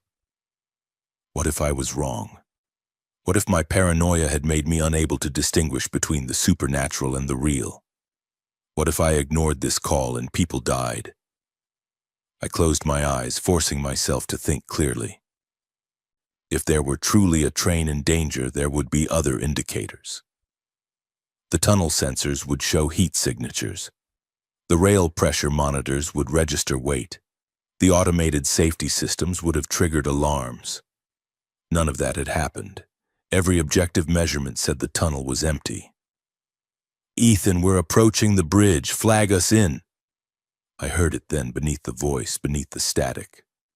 My own breathing slightly out of sync, as if someone were standing very close to the phone on the other end, listening and breathing in rhythm with me. It wasn't on the line with me. It was mirroring me, using my presence to strengthen its transmission, feeding off my attention and fear to make itself more real. I hung up the phone. For 10 seconds, nothing happened. Then the phone began ringing again, insistent, demanding. I unplugged it from the wall jack. The silence that followed felt accusatory, as if I'd committed an unforgivable sin by refusing to help. I sat in the control shack, my hands shaking, telling myself over and over that I'd made the right choice, that the rules existed for exactly this reason, that engaging with the phenomena was how people got killed. But the doubt remained, a small voice whispering that maybe I'd just condemned people to death through inaction. At 2:45 a.m. I heard it, a train horn, distant but clear, coming from the direction of the tunnel. Not 3 short blasts this time, but one long, continuous blast, the kind that signals emergency, the kind that means something has gone catastrophically wrong. I looked at the monitors. No activity in the tunnel. No train approaching the yard. The rails were cold and empty. The horn blew again, that same desperate, continuous blast, and I could hear something else now. A rumbling, growing louder. The unmistakable sound of a heavy train moving at speed, coming through the tunnel and out into the canyon. Every instinct screamed at me to look, to run outside and see what was happening, to confirm whether the emergency was real. But I forced myself to stay in the chair, to keep my eyes on the monitors, to trust the sensors over my ears. The sound grew deafening, as if the train were passing directly outside the control shack, mere feet away. The building vibrated, coffee sloshed in my cup, papers fluttered on the desk. And then, silence, sudden and complete, as if someone had flipped a switch. I checked the monitors again. Nothing. No train had passed through the yard, no sensors had been triggered. No rails showed the heat signature of recent contact with heavy wheels. But when I finally worked up the courage to look out the window, I saw something that made my heart drop into my stomach. Every light in the yard was on maximum, the sodium lights burning so bright they washed out all shadow, and the yard itself was empty and still, except for the main line, where the rails were glowing faintly as if they'd been heated by friction, cooling slowly back to normal. Something had passed through using the rails, present enough to heat the metal but not substantial enough to trigger any sensors. The thing in the line had tried to manifest, and I had refused to provide the final element it needed. Acknowledgement, engagement, the cooperation of a living person to complete the circuit. I'd passed the test. But I'd also escalated the situation. Whatever was out there now knew I could resist its appeals, which meant it would either give up or try something more aggressive. I spent the rest of the shift in the control shack, doors locked, radio and phone disconnected, watching the monitors and waiting for dawn. When Roy arrived at 5:50, he took one look at me and knew immediately that something significant had happened. "Tell me," he said. I told him everything. The voice using Ty, the voice using me, the phone call, the phantom emergency, the sound of a train that wasn't there, heating the rails as it passed through. Roy listened without interrupting, his expression growing progressively grimmer. When I finished, he walked to the window and stared out at the yard for a long moment. "It's never done that before," he said quietly. "Used the phone. Created an extended scenario with multiple contact attempts. That's new." "What does it mean?" "It means it's getting more sophisticated, more desperate, more willing to invest effort in trying to draw someone in." He turned back to me. "And it means you're incredibly lucky you followed the rules. If you'd answered that call, if you'd gone out to the bridge..." He didn't finish the sentence. He didn't need to. "I almost did," I admitted. "I almost convinced myself it might be real. That's what it counts on. The doubt, the conscience, the fear of being wrong." Roy sat down heavily in the other chair. "You did the right thing, Ethan. You followed the rules even when it was hard. That's why you're still here." But I didn't feel like I'd won anything. I felt like I'd narrowly avoided something terrible. And the only reason I'd survived was blind adherence to guidelines I didn't fully understand, written by people who'd learned their lessons through tragedy. The sun rose over the mountains, beautiful and indifferent, and the yard returned to its daytime self, a place of steel and diesel and ordinary human labor. But I knew now that the normalcy was just a thin veneer, that beneath it, or rather overlapping it in some dimension I couldn't perceive, was something else, something that never stopped trying, that grew stronger and more focused with each passing year. And I knew that sooner or later, it would find a way to complete what it had started. I seriously considered quitting after that night. I'd saved enough money to cover a few months of expenses, enough time to find another job, even if it paid less. The rational part of my brain, the part concerned with self-preservation, was screaming at me to walk away from Harrigan Gorge and never return. But I didn't quit. I showed up the next evening and the evening after that, drawn by something I couldn't quite name. Maybe it was stubbornness, a refusal to be driven away by fear. Maybe it was morbid fascination, the same impulse that makes people slow down to look at accident scenes. Or maybe, as Roy had suggested, I'd become the person who needed to understand, who needed to document, who needed to be the repository of knowledge for when the next inevitable incident occurred. The next 3 nights were quiet, or as quiet as Harrigan Gorge ever got. The phenomena continued in their usual patterns: the distant horn after 2 a.m., the occasional extra car appearing and disappearing, the sense of being watched from the darkness beyond the sodium lights. But there were no voices on the radio, no phantom phone calls, no attempts to engage me directly. It was as if the thing in the line was regrouping, conserving energy, preparing for another attempt. Roy spent more time with me during the overlaps, sharing stories from his 2 decades at the yard, filling in details about workers who'd left abruptly, incidents that had been officially explained away but that everyone who worked nights knew were something else.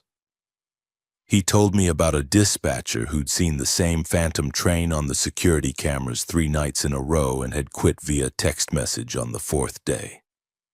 About a mechanic who'd started sleepwalking toward the tunnel and had to be physically restrained by co-workers. About a supervisor who'd become obsessed with figuring out the pattern, who'd spent his nights taking measurements and recordings, and who'd eventually been found wandering the tracks at dawn, unable to remember the previous 8 hours. "The thing is," Roy said during one of these conversations, "it doesn't want to hurt us, not directly. I think it wants to be acknowledged, validated. It wants someone to complete its pattern, to let it finish what it started. The danger comes from when we resist, when we refuse to play our part.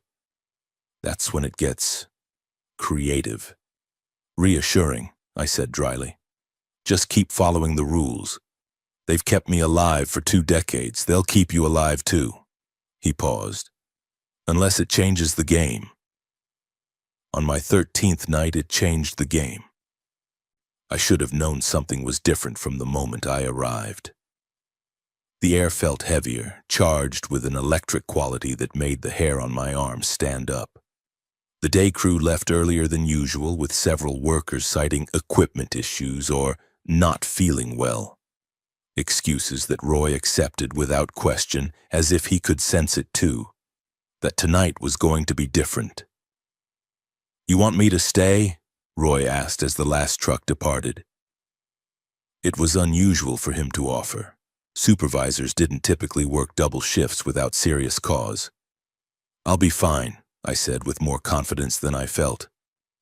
"Radio me if anything happens, anything at all, no matter how small."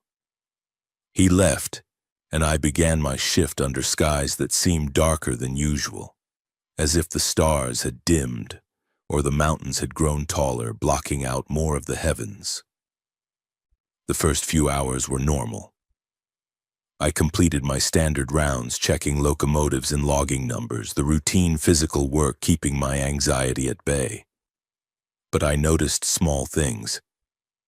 Frost forming in patterns on metal surfaces that looked almost like writing, though I couldn't decipher any actual words.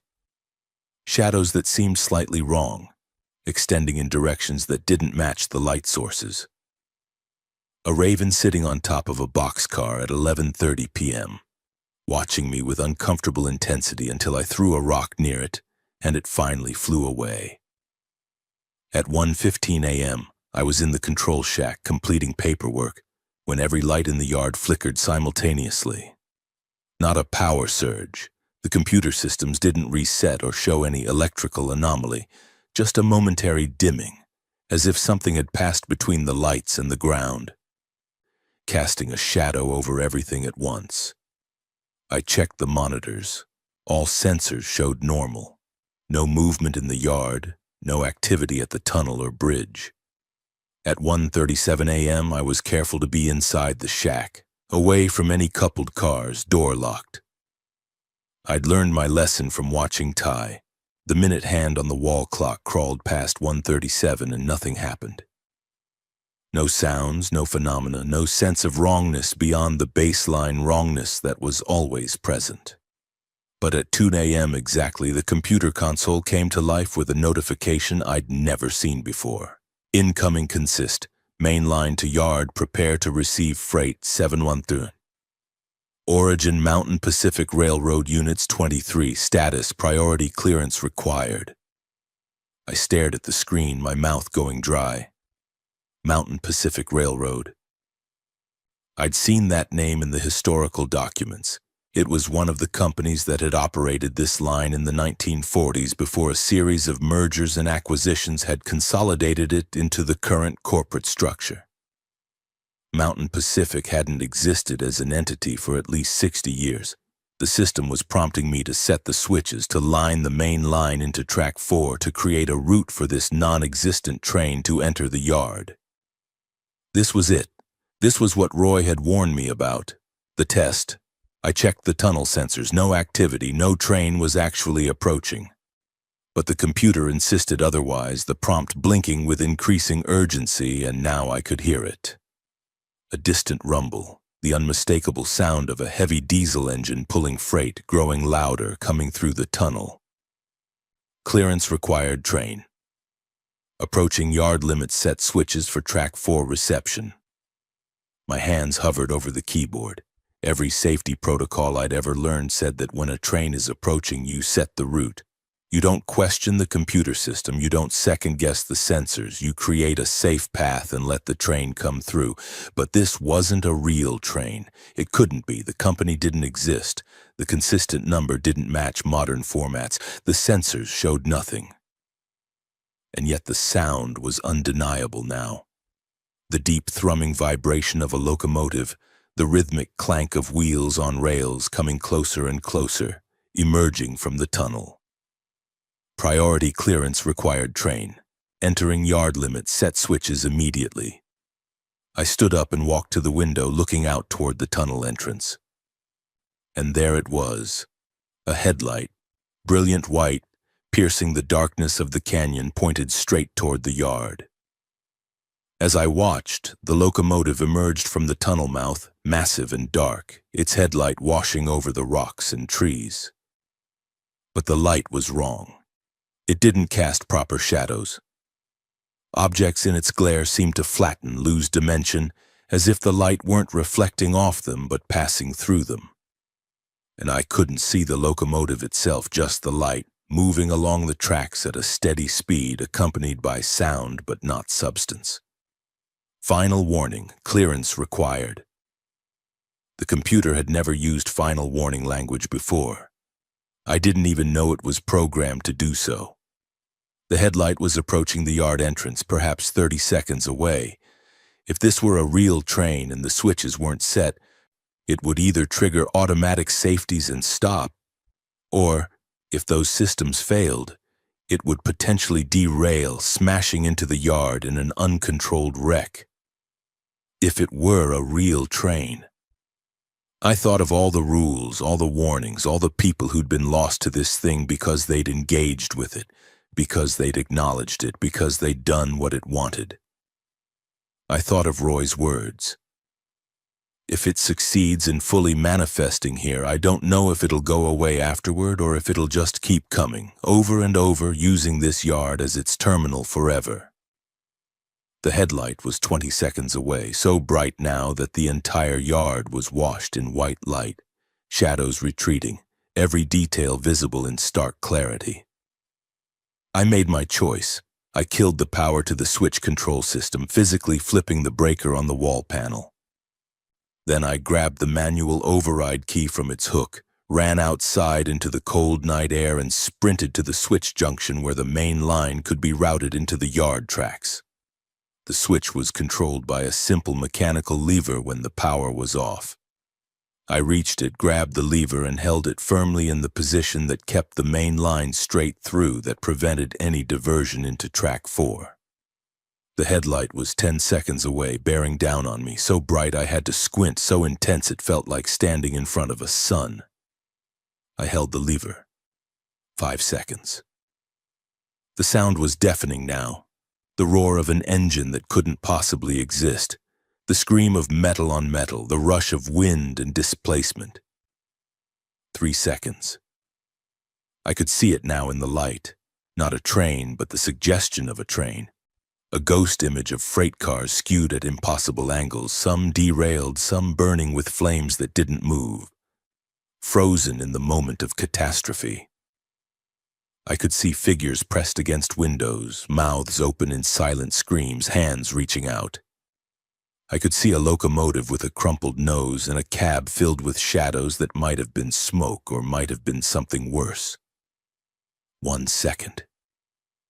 The light hit me, passed through me, and for one eternal instant I was inside it, inside the frozen moment of the wreck, experiencing the terror and confusion and desperate last thoughts of 43 people dying in winter darkness, the train leaving the rails, the weightless moment before impact, the knowledge that nothing could be done, that this was how it ended. Then it was past. The light snapped off. The sound cut out. The vibration in the rails ceased instantly. I was standing alone at the switch junction, my hand still gripping the lever, my breath coming in ragged gasps. The yard was dark again, lit only by the sodium lights, normal and quiet and empty. I looked down at the rails where the train should have passed. They were cold. No heat signature, no disturbance, nothing. I'd held the line. I'd refused entry. I'd kept the boundary intact. I walked back to the control shack on shaking legs, restored power to the switch controls, and checked the monitors. Everything was normal. The computer console had cleared its urgent messages, showing only the standard status displays.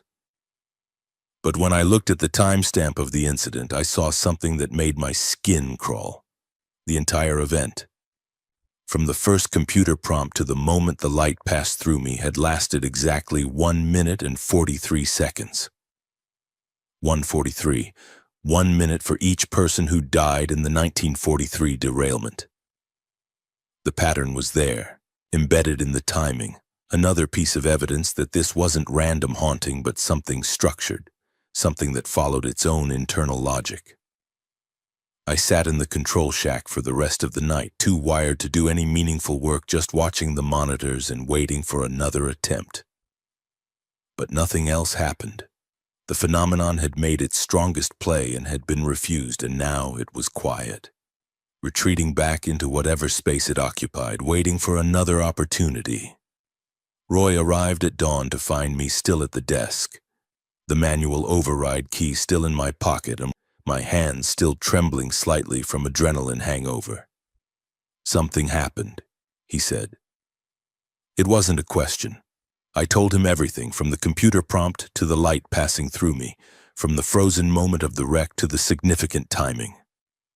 Roy listened, his face growing pale, and when I finished, he sat down heavily. "It tried to come in," he said quietly. "It actually tried to manifest physically.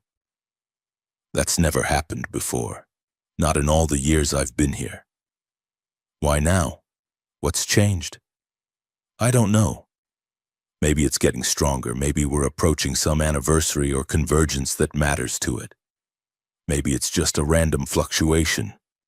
He looked at me. "But you stopped it. You held the line. That's significant." "It felt like I was there," I said, still processing the experience. "In the wreck. Like I was experiencing what they experienced when they died." "Maybe you were.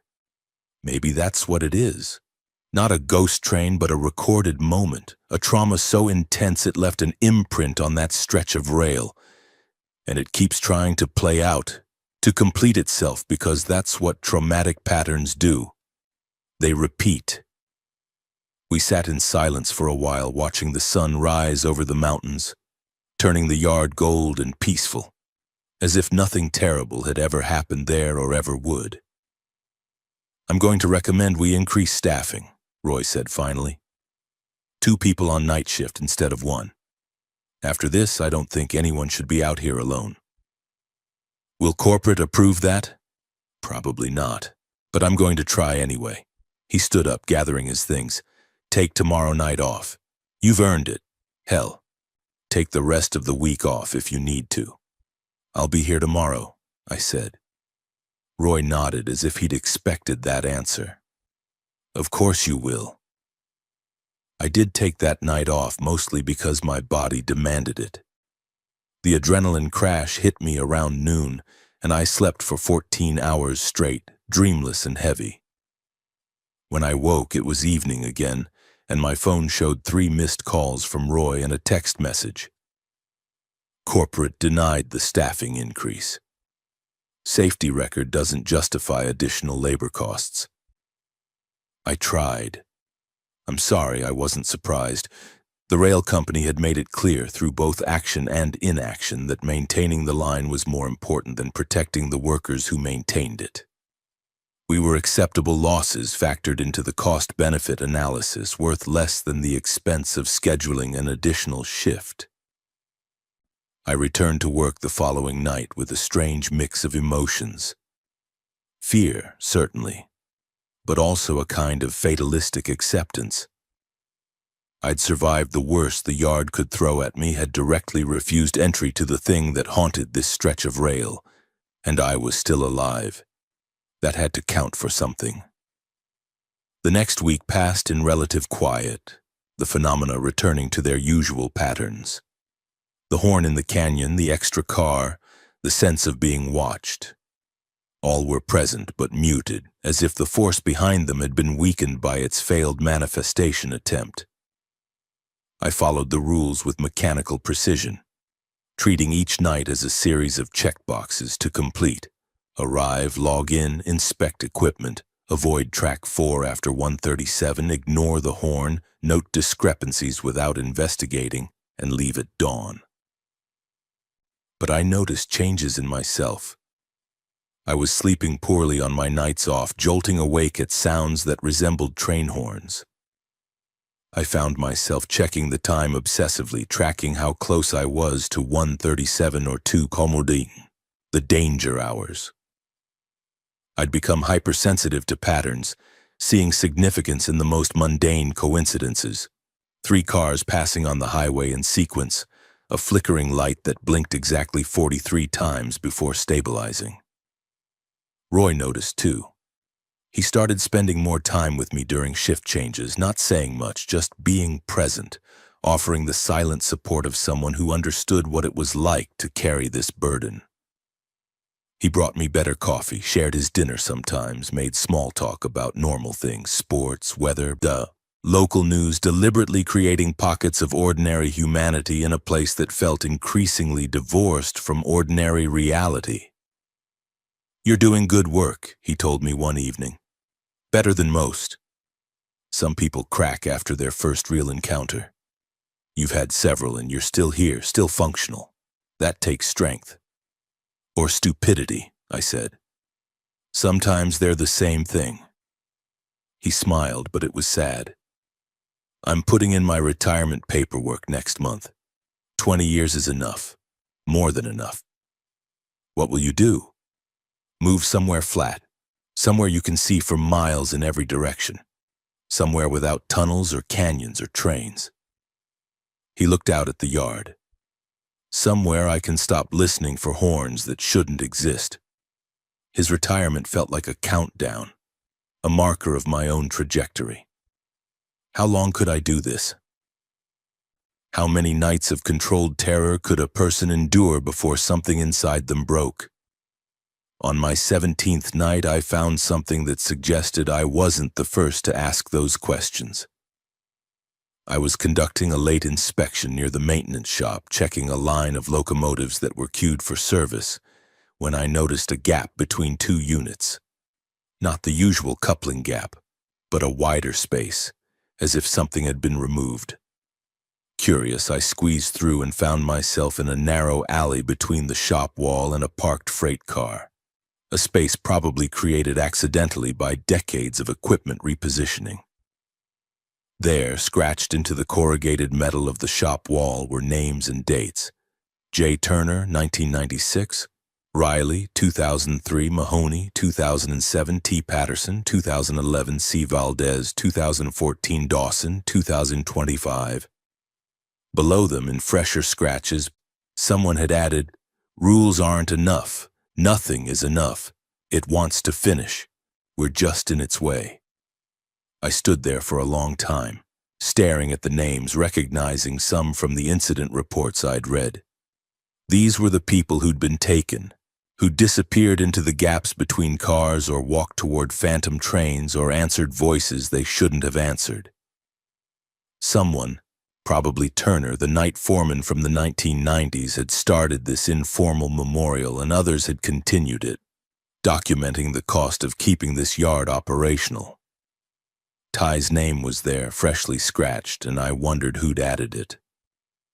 Roy, probably, the only other person who would have known, who would have understood the significance.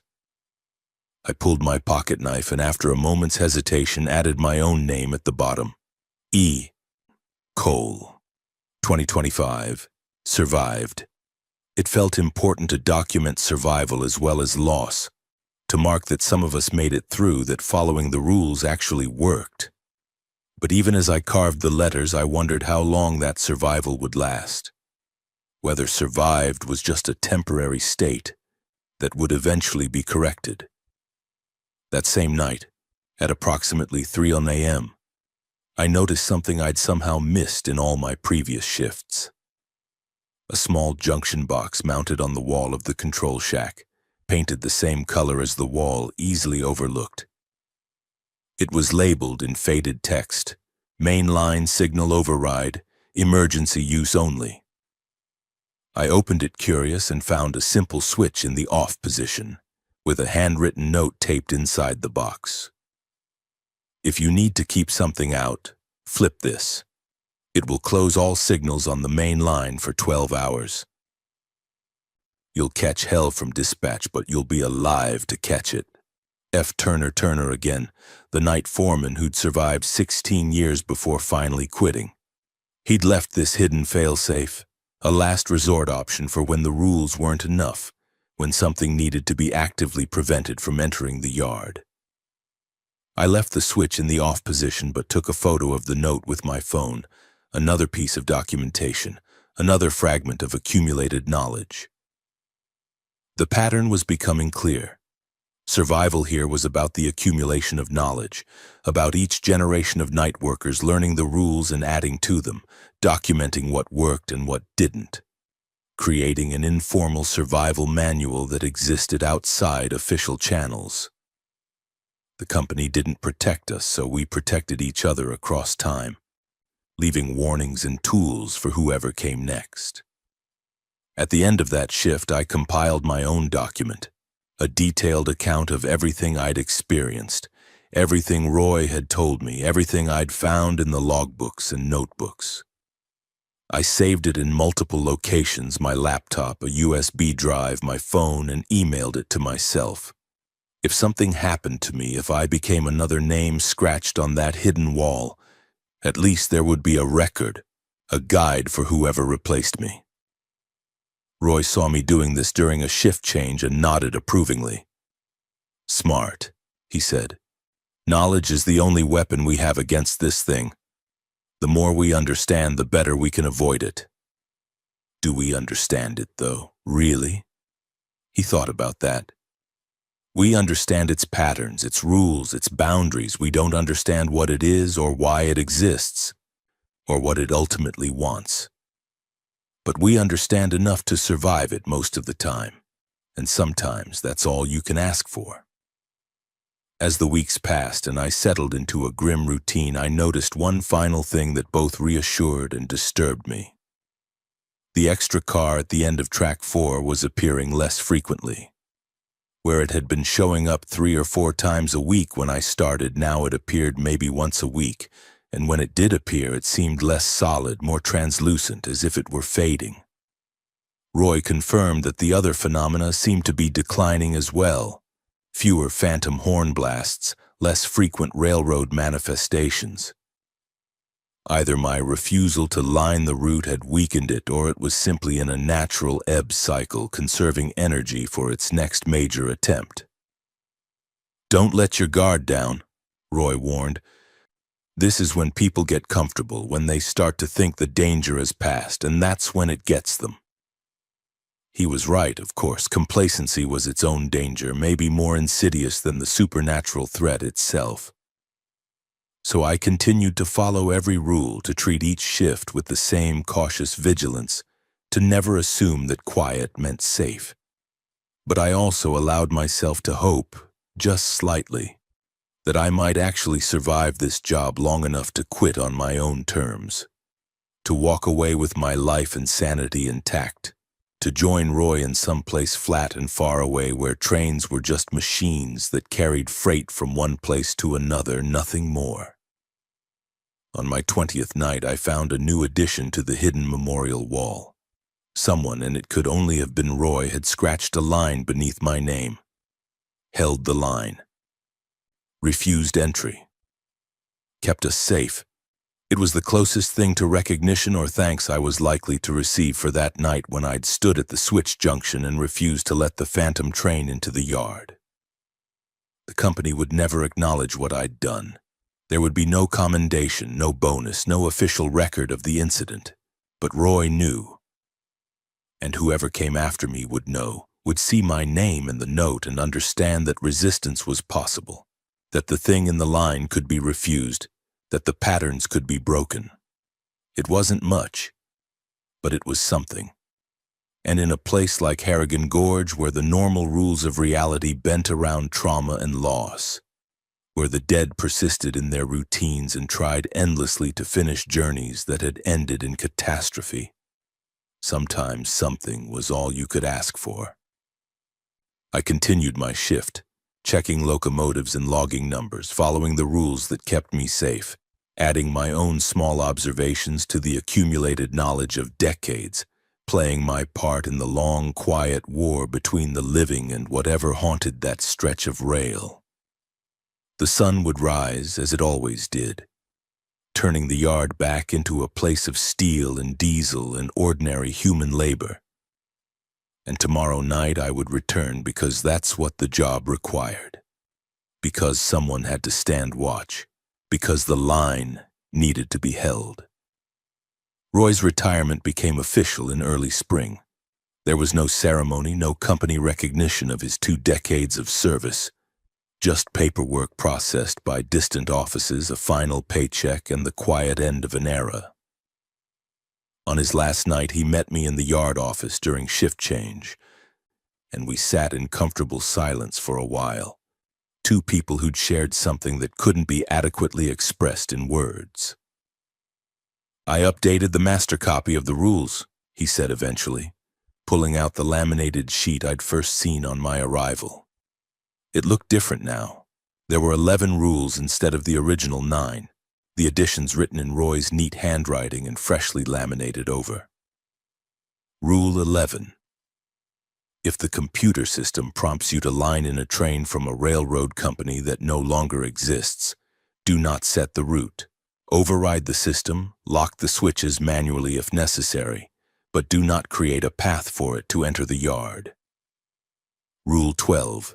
If you observe the extra car at the end of track 4 more than 3 times in a single shift, evacuate to your vehicle and monitor from a safe distance until dawn. Something is trying to establish a stronger presence. My contributions, Roy said, based on what you experienced, so the next person has better information. "You're really leaving," I said. And it wasn't a question but a statement of something I was still processing. "I'm really leaving. I've stayed too long already."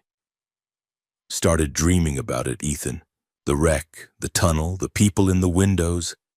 That's when you know it's time, when it starts following you home.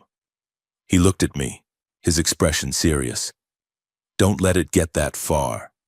Work here for the money. Learn what you need to learn and then get out. Don't end up like me, giving it 20 years. Someone has to do the job. Someone, yes, but not the same someone forever. We're not meant to carry this alone for that long. He stood, gathering his personal items from the office, a coffee mug, a jacket, a few photographs of grandchildren I'd never heard him mention. They're bringing in my replacement. A kid named Logan, mid-20s, just got his railroad certification. He seems eager, maybe too eager. You talked to him about the rules? I'll brief him tomorrow during his orientation, but you know how it is. Nobody really believes until they experience it themselves. Roy paused at the door. Watch out for him if you can. Not your responsibility, but watch out for him anyway. After Roy left, I spent my shift trying to process what his absence would mean. He'd been the institutional knowledge, the living link to decades of documented phenomena, the person who could answer questions and provide context. Without him, I was the senior night worker despite having been there less than 2 months. The weight of that responsibility settled on my shoulders like physical pressure. The night was quiet, phenomenon-wise. Just the usual distant horn and the ever-present sense of being observed. I completed my rounds, updated my personal documentation, and added a new entry to the hidden memorial wall. R. Matheson, 1996-2025, kept us alive, earned his rest. 2 weeks later, Logan arrived for his first shift. He was everything Roy had described. Young, enthusiastic, full of that specific confidence that comes from technical training but no real-world experience. He had the new employee eagerness to please, asking constant questions about procedures and equipment, taking meticulous notes on everything I showed him. We overlapped for 3 shifts while he learned the basics, and during those nights I tried to prepare him the way Roy had prepared me. I showed him the inspection routes, the equipment logs, and the emergency procedures, and on the 3rd night I handed him the laminated rules. Read these before midnight, I said. They're more important than they look. Logan read through them, and I watched his expression change from professional interest to confusion to amused skepticism. It was like watching a replay of my own first reaction. These are interesting, he said, choosing his words carefully, probably not wanting to offend the senior worker on his first week. The company really keeps these posted. Some of them are pretty weird. They keep them posted because they work, follow them exactly even when they don't make sense. Sure, yeah, of course. But I could hear the doubt in his voice, the unspoken assumption that these were just quirky traditions, folklore that the old-timers took too seriously. I wanted to tell him about Ty, about the light at the switch junction, about the names on the hidden wall. But I remembered Roy's words.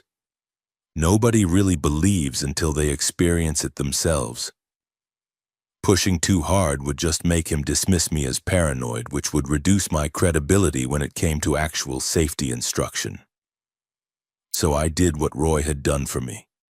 I gave him the rules, emphasized their importance, and hoped he'd be smart enough to follow them before learning why they existed the hard way.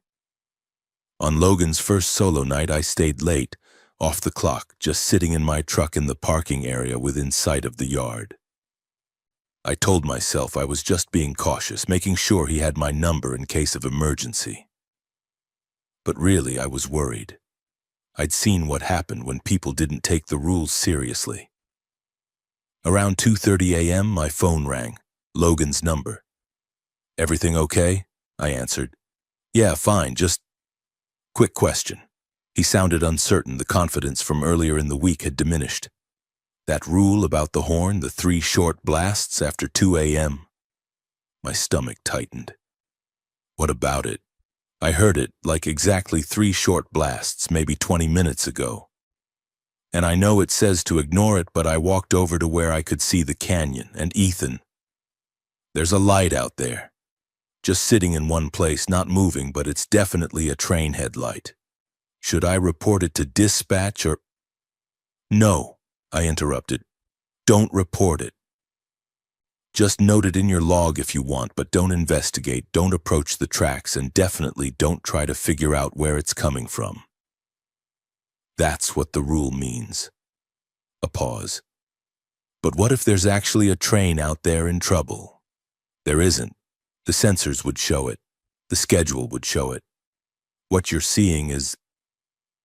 I tried to find words that wouldn't sound insane. It's a known phenomenon. Acoustic anomaly, light refraction, whatever you want to call it. It happens here, just let it be. That seems like a pretty significant safety issue that should be reported to Logan. I made my voice firm, authoritative. I know it seems wrong to ignore it. I know every instinct says to investigate. But that rule exists for a specific reason, and people have been hurt when they didn't follow it. Trust me on this. Just ignore it and continue your normal rounds. Another pause, longer this time. Then, okay, if you say so, I wanted to check. You did the right thing by calling. Keep me updated if anything else unusual happens. We hung up and I sat in my truck watching the yard through the windshield, my hands tight on the steering wheel. He'd followed the rule, but reluctantly with doubt. That doubt was dangerous. It was what had killed Ty. It was what the thing in the line exploited. I stayed in the parking area until dawn, watching Logan complete his shift, ready to intervene if necessary. Nothing else happened that night. He finished his inspection rounds, logged out at 6 a.m., and drove away, probably writing the whole experience off as veteran workers being overly superstitious. Over the next week, Logan had 2 more encounters with the phenomenon, the extra car appearing on track 4 and what he described as weird vibrations in the rails that don't match any equipment running. Each time he called me with questions, and each time I told him to follow the rules, to document but not investigate, to maintain distance. I could hear his frustration growing, could sense that he thought the rules were preventing him from doing his job properly, that ignoring obvious safety issues went against everything his training had taught him. On Logan's 8th night, I wasn't there. I'd taken a rare night off, driving into Boise to handle some personal business, trying to maintain some connection to the world beyond Harrigan Gorge. I should have been there. I should have known that he'd reached the critical threshold where doubt and frustration would override caution. My phone rang at 2:47 a.m., Logan's number. I answered immediately. "Ethan, hey, sorry to bother you on your night off, but I need some advice."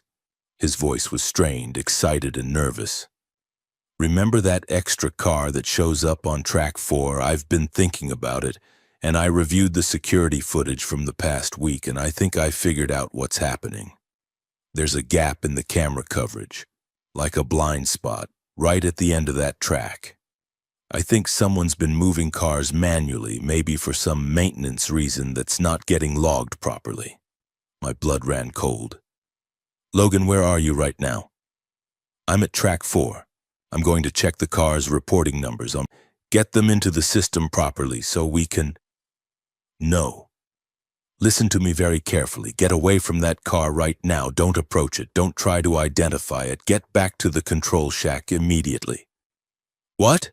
Why? If it's just a logging error, I can fix it in 5 minutes." "It's not a logging error. Rule 9 exists specifically because of that car. Do not approach it." "Ethan, come on. With all respect, I think you guys have built up this mythology around normal rail yard stuff. And while I appreciate the tradition, I have a job to do. I'm going to..." "Logan, I'm begging you.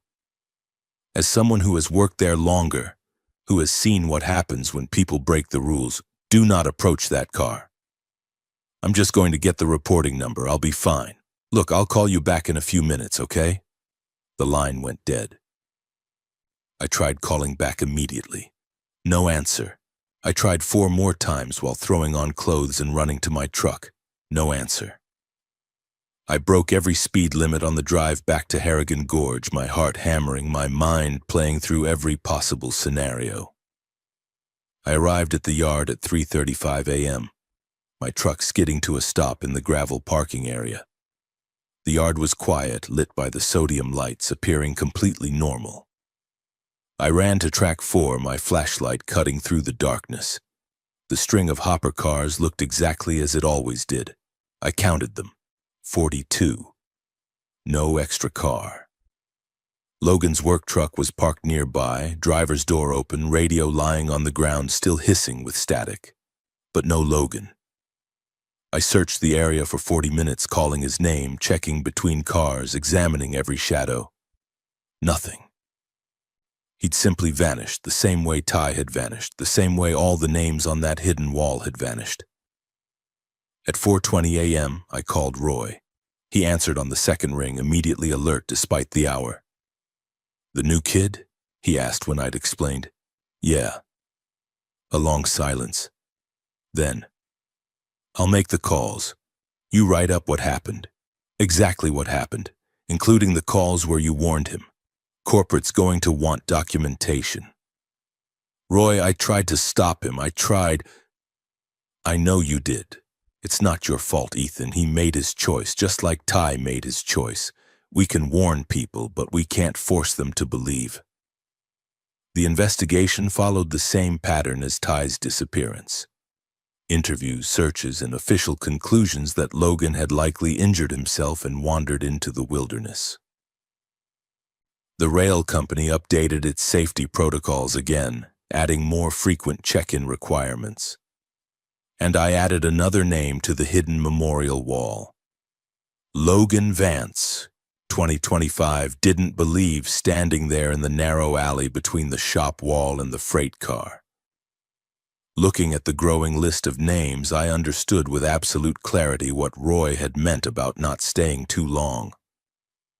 This place consumed people, not just those who broke the rules, but also those who had to watch them break the rules, who had to live with the guilt of not being able to save them. I made a decision that night. I would stay for 6 more months, just long enough to train whoever replaced Logan, to pass on the knowledge and warnings as Roy had passed them to me. And then I would leave, would find some ordinary job in some ordinary place where the worst dangers were workplace accidents and failed equipment, where the dead stayed buried and trains were just machines. But even as I made that decision, I knew I'd always carry Harrigan Gorge with me. I'd always check the time compulsively at 1:37 and 2. I'd always listen for 3 short blasts when I heard train horns. I'd always remember the light at the switch junction, the voices on the radio, the names on the wall. Some things, once experienced, can never be forgotten. 2 weeks after Logan's disappearance, the railroad company posted another job listing. Night locomotive technician needed. Remote Idaho facility, competitive pay. Minimal supervision. Experience preferred. And somewhere, someone desperate for work. Someone who needed the money and didn't mind isolation. Someone who would read the posting and think trains are kind of cool would apply. And the cycle would continue. Because the railroad is like a circulatory system and you can't just shut down one vein. The line has to be maintained. The freight has to move. And someone has to stand watch in the dark hours, following rules they don't understand, protecting boundaries they can't see, keeping something hungry and patient and endlessly persistent from finishing what it started decades ago. I updated the rule sheet one final time before my shift ended, adding what I'd learned. Rule 13.